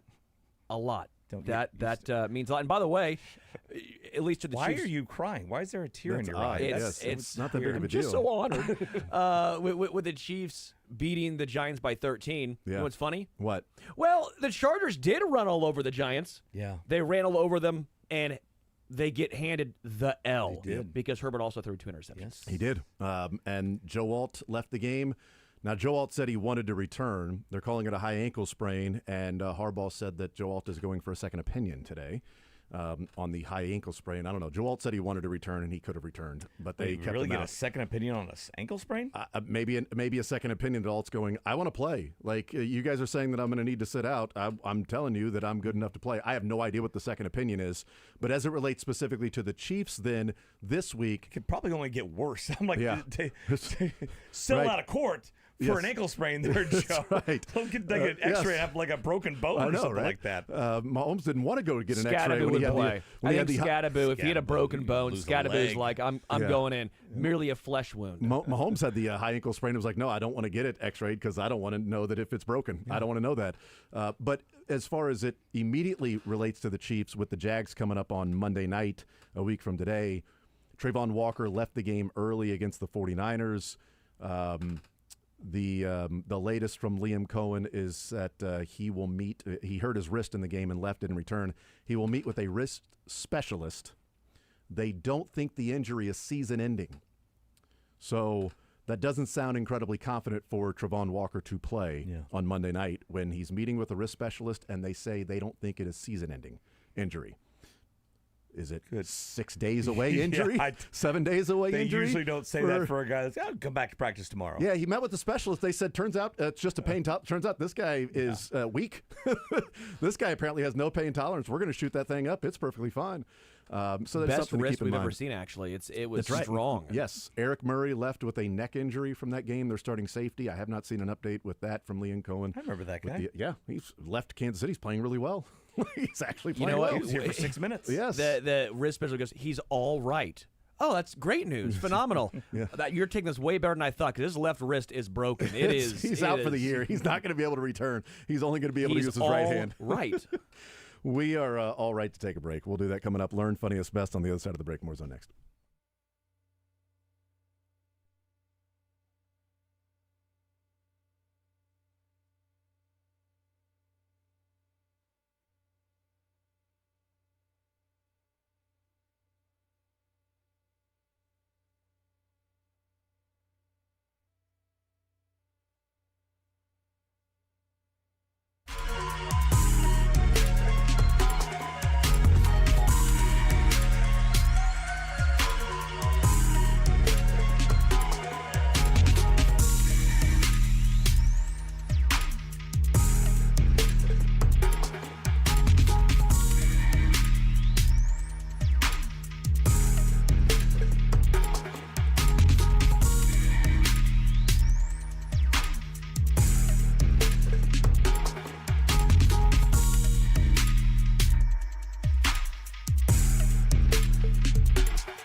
All right, we'll continue with Mick Schaefer right here on Sports Radio 810 WHB. It is time for a little Learn Funniest and Best. Which, by the way, Learn Funniest and Best is presented by Neutral. Keep it tasty on game day, made with real vodka and real juice. Neutral is the ultimate game day drink. They are delicious. I will be crushing some before I go watch some Monday Night Football with some of the fellas tonight. Nice job at doubleheader Monday Night Football right here on Sports Radio 810 WHB. I've been trying to stay somewhat in shape because that's what you do now. Once you hit your 30s, you realize that your body does not quite react the same. Don't remember. And 100 calories. This is what I need. No That's all sugar you have added. per day? The whole day? You just have 100 That's all calories you need. a day? No, well, I am having multiple of them. Okay. But, like, makes you know, it's part of a 2,000 calorie diet, so I can have. So you got 200 calories of food and drink during the day, and 18 you got beers. 18 of these. I don't recommend it, of course. You know, drink responsibly, but they are delicious. Well, that's fine, yes. All right, it's time for a little Learn Funniest Best. What I learned from the weekend, although it happened today, I learned that Michael Darcy is a part of the Chiefs pyro team out at Arrowhead. That all of the fireworks and the fire that comes out, that Michael's part of the pyro team. Nice. A little bit misleading. Nope. I'm on the pyro team, like the Chiefs special effects team, Yeah, but it's all the pregame That's like, fine. smoke stuff. But you're still on it. Yeah. Right? I mean, I learned that. It counts. I learned that he was part of the pyro team. Do you light the fuse or push the button or anything like that? We just push it on the field. Yeah. Light the fire, light the fires. What is it? What's the... we didn't start time the to fire? Time to hit the tires and light the fires? Something like that? Sure. Something like that. It's weird, though. I always see Jason Pierre-Paul run out there and try and... That's not true. That's not true. He's never done Najee that. Johnson and Jason Never, Pierre-Paul. never done that. Not at all. My dad and I Najee used Harris. to be in charge of the 4th of July fireworks display for Caldwell back in the day, which I Really? think was a little different probably than what you guys do. There's no buttons to push. Oh. You dig the holes in Yeah, the yeah. field and you put the mortars in there. Right. And you drop it in there. And we had like flares duct taped to brooms. Yeah. Broomsticks. That's and we'd light it safe. and then you run. That's safe. That's for fun, your though. life. It was great. It's totally We safe. had a bunch of other people out there helping us. The volunteer fire department was out there. It was great. It's totally safe. Was the Kansas City volunteer fire department out there? I don't Not think so. yesterday. No. Sterling, what'd you learn? I learned that the Rockies finished with a minus 424 run differential. It is the No. worst since when? Anyone take a guess? Ever. Last year, White Since Sox. Ever. Since ever. Since the 1883 Phillies. Yeah, that's ever to me. And then before that, it was the 1889 Louisville Colonels. Yeah. The 97 St. Louis Browns. The Colonel. The 1890 Pittsburgh Alleghenies. Yep. And then the 1899, everyone knows this, the Cleveland Spiders. That's the Spiders, worst yes. team of all time. Yeah. Everyone knows that. But, like, you have to go back to the 1800s. Yeah. 1800s. The only other team close to them was 406. That's the 1890 Buffalo Bisons. We're talking about teams that are no longer even here. That's what the Rockies did and how bad they were. The ineptitude of the What was Rockies. the number? For what? 424. So on average, they lost every game by like 2.5 runs or more. Correct. The Spiders, that by the way, lost almost 3 runs. 723 run differential. What? Yeah, the Spiders. How's that possible? I told you because the Cardinals. They've Don't. got 8 legs. But No, they only what do played they like have? 140 then. They played 154. but Still, like, if you're the 8 Cardinals fewer and you games. claim like any championships from back then, it's because you were stealing like your AAA team and that was their farm system. Yeah. What did you learn, Mick? Pretty good. I learned that at 52, Bill Wyman, the bassist for the Rolling Stones, married 18-year-old Mandy Smith, but divorced after just a year. Following this, Bill's 30-year-old son, Stephen, married Mandy's 46-year-old mother. Oh, yeah. This led to Interesting. Bill becoming both his son's ex-father-in-law and the step-grandfather of his former wife, Mandy. What? One more time from the top. Amazing. Boy, what about That's a lot. That is one heck He of married a family tree right there. He married a girl, and then his son married the girl's Mom? Yeah. So they did it's like a swap situation. I don't know. Like a they cul-de-sac didn't have each other to situation? begin, so there wasn't swapping. It's just you wouldn't expect. It's kind of like an X, a diagonal, Yeah. right? That's wild. So Yeah. weird. The lines were crossing, and they could have easily been parallel, but yeah, they crossed. So that is his stepmom and stepsister. Holiday's got to be weird. That's totally weird. Oh man, those naughty Santas are that's an interesting gift exchange. What'd you learn this weekend, Michael? I learned to never get too high on Kansas football, man. That was tough to watch. That's something you probably should have learned. Yeah, no, I relearned it this weekend. And Cincinnati might be decent. Learn that. They might be good offense. I think one thing that we kind of talked about after the KU Mizzou game is that this defense is not great, and I think Cincinnati just reinforced that. Yeah. There was some opportunities to win that one. We'll talk about college football tomorrow, but we will get into that certainly. What about the funniest? We start with you, Sterling. Funniest from the weekend? So I tweeted out, love the Chiefs getting after Lamar. He seems a bit rattled. That's a bad intentional grounding, plus those delay of games. Love the pressure Chiefs are sending. So then a Ravens fan responds, maybe watch your first football game before making comments, not just Taylor Swift concerts. Clearly outside of the tackle box on the grounding. Classic refs. I never respond, but I figured, I'll just give this guy, maybe he doesn't know ball. So I said it has to get back to the line of scrimmage, learn ball. He deleted his tweet. Oh, yeah, nice job. He didn't realize, he's trying to roast me, and then he realized, oh, shoot. I'm the one watching all the Taylor Swift concerts. I actually don't know how football works. I don't know the rules. So I feel I did my due diligence. I didn't get angry, didn't get mad.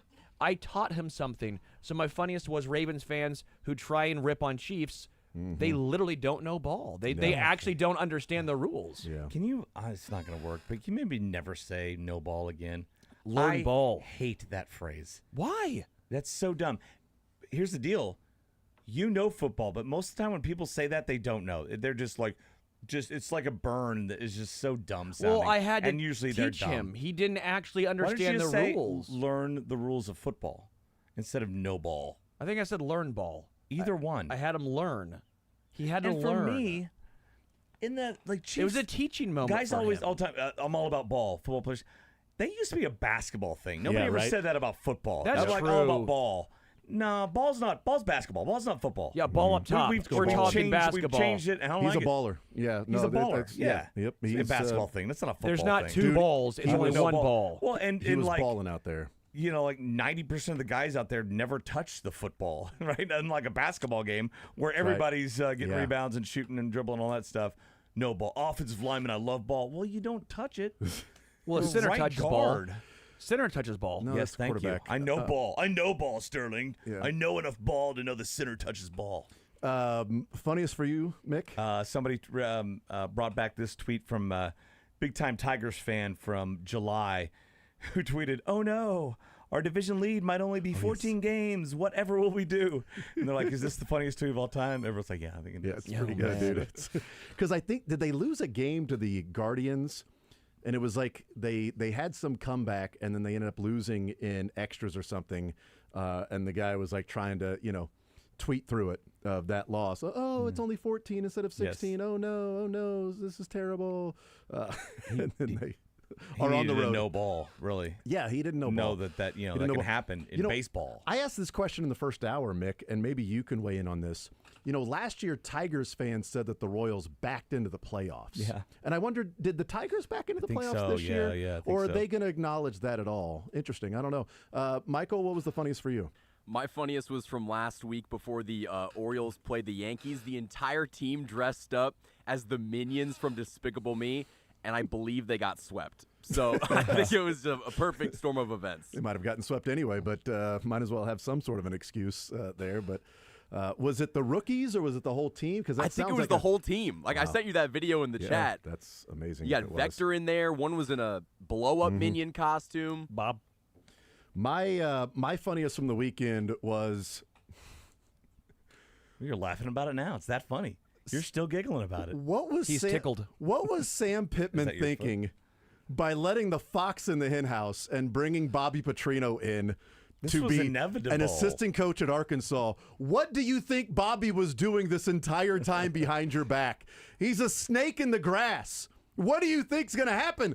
This dude, I guarantee, has been working behind the scenes, putting in little morsels of doubt into the powers that be so that when Sam Pittman is fired, Bobby can be the head coach and he can fire the entire staff, probably hire his son-in-laws, which is typically what he does, and his family members. And let's ride. And now he's going to be the head coach AD, at Arkansas. He had to be an element. I don't know. Long. I don't know. Is it he's back there? He should be.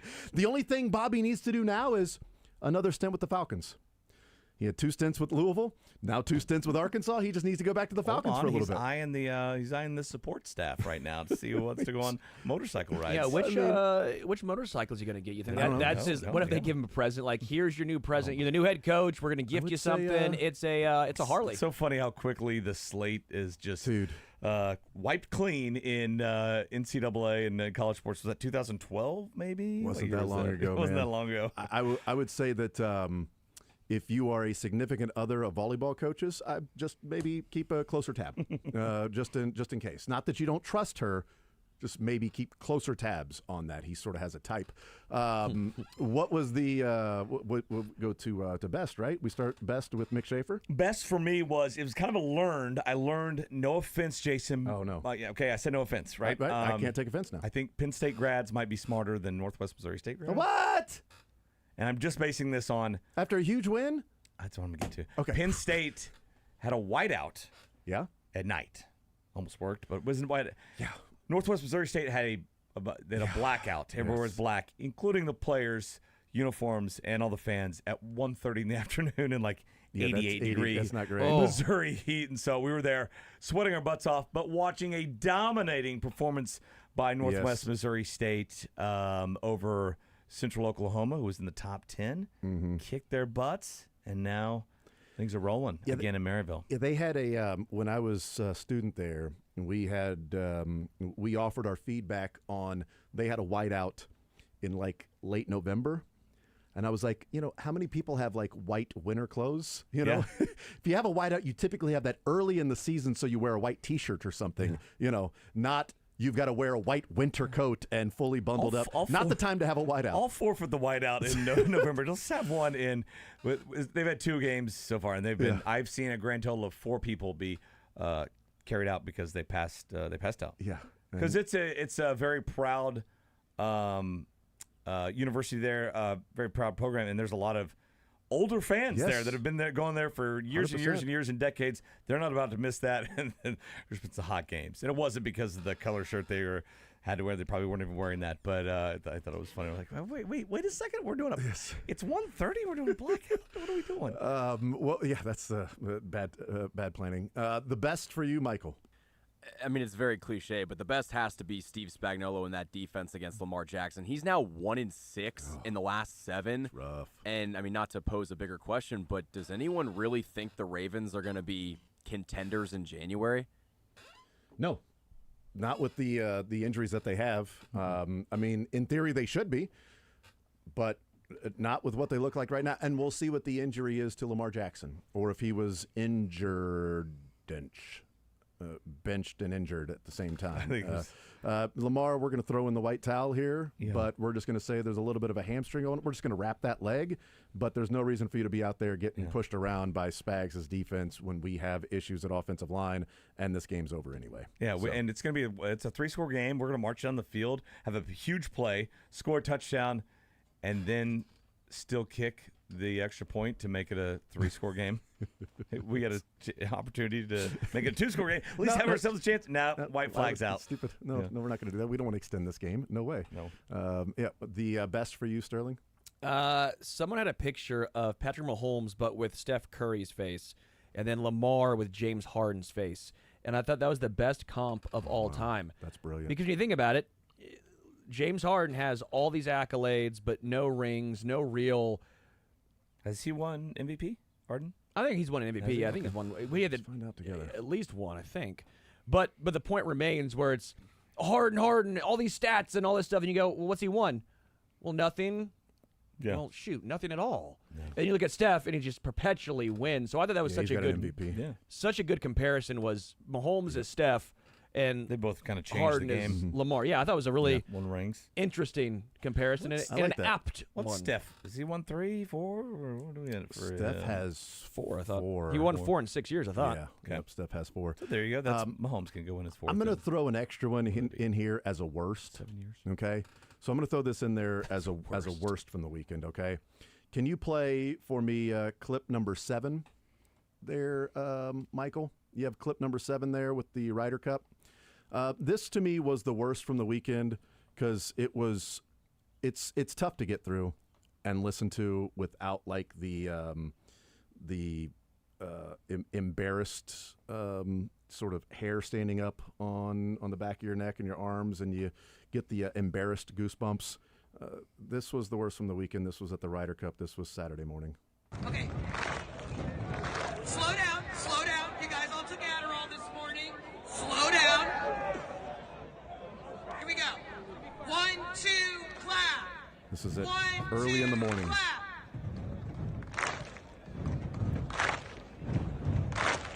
I don't know if you've heard this or not, but Here come the oh my lyrics. God. Scotty Scheffler. Oh, just stop. No, yes, that's the proper reaction.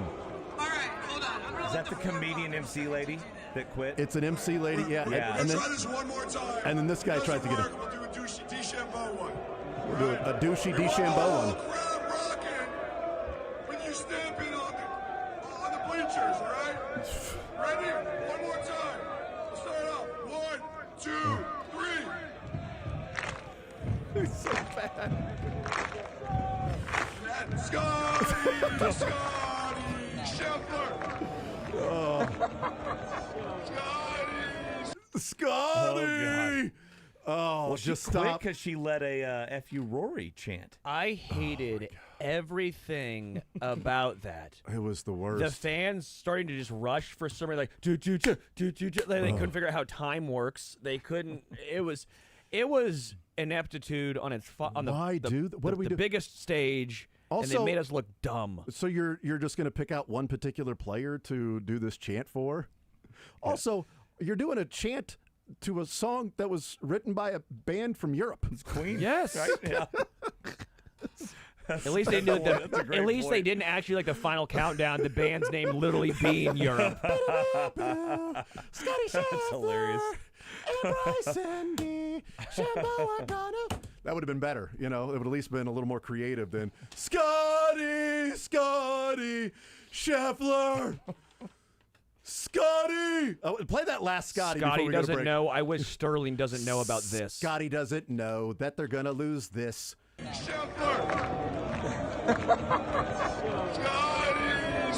Scotty! Please save us, Scotty! All right, we're going to break.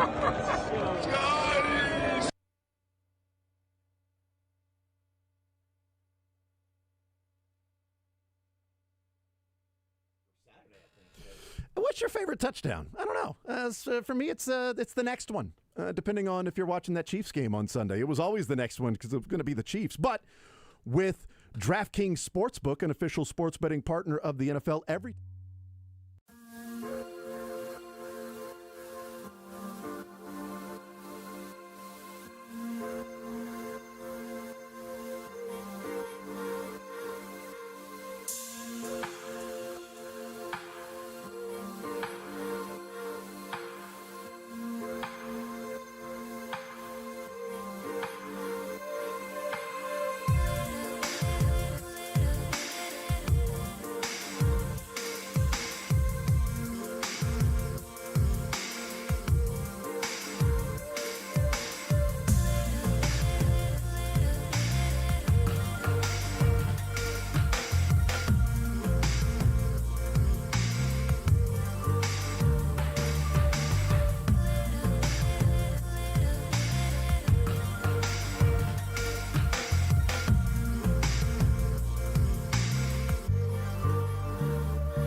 Shrink the game. Scotty couldn't help Those are him. New York Sterlings. That's No, what they no, are. no, no, Scotty no. couldn't I'm help him. telling you, shrink the game. This is what I mean when I say shrink the game.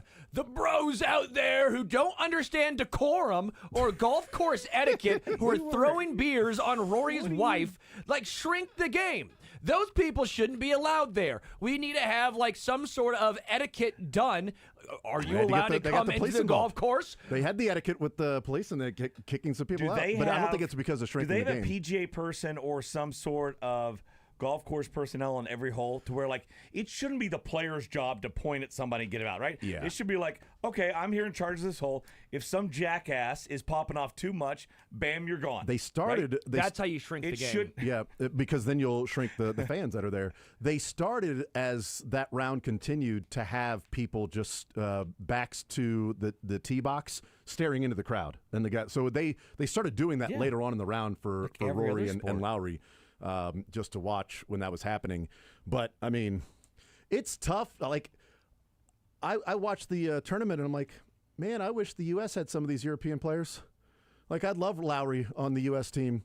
I'd love Terrell Hatton on the U.S. team. Like, I'd love these guys and their fire on the U.S. team, you know. Did you hear Cantlay's explanation?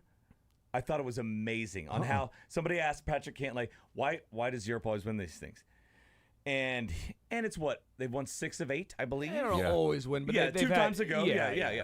And so they had alternated for the last 5 times until this time. So Cantlay's like, listen, I play a lot of gin. I'm like, oh, where is this going?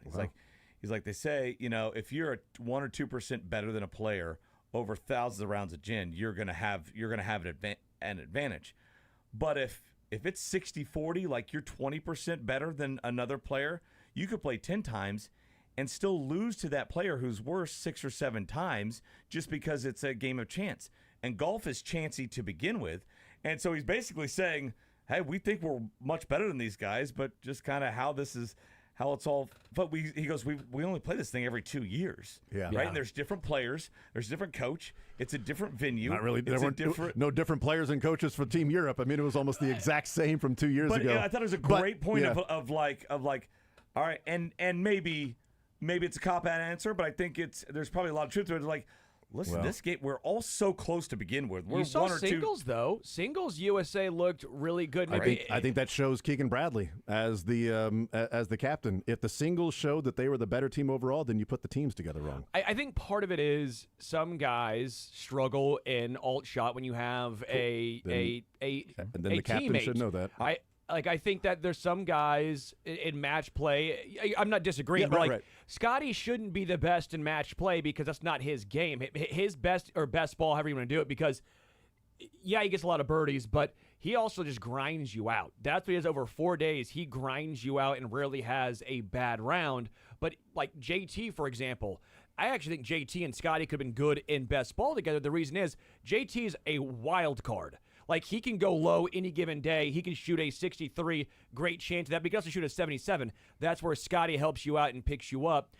Like, an alt shot having JT and Bryson together is wild. The only thought process is, well, both guys can be a little wild off the tee. Yeah. They've been in these situations before. They can recover. I also think that Europe was kicking field goals all day Sunday. They're like, we don't have to go for the big true. score. Go Right? for pushes. Go for pushes. 4 matches were done, right? Yeah, and it got a little too close for comfort. It absolutely did. Yeah. I just think they might have had a different approach had we gone into Sunday and it being like 7-7. They may have had 4 guys wake up with bad necks. I was going to say, especially when you wake up and you get a half point by just waking up in the morning getting a half point. Rule. Also, by the way, you're the one that can't go. Why am I forfeiting half a point to you? The U.S. side, 2 years that's in Ireland. So the U.S. fans wanted to get all crazy and it's the New York of Europe. That thing's going to be in Ireland.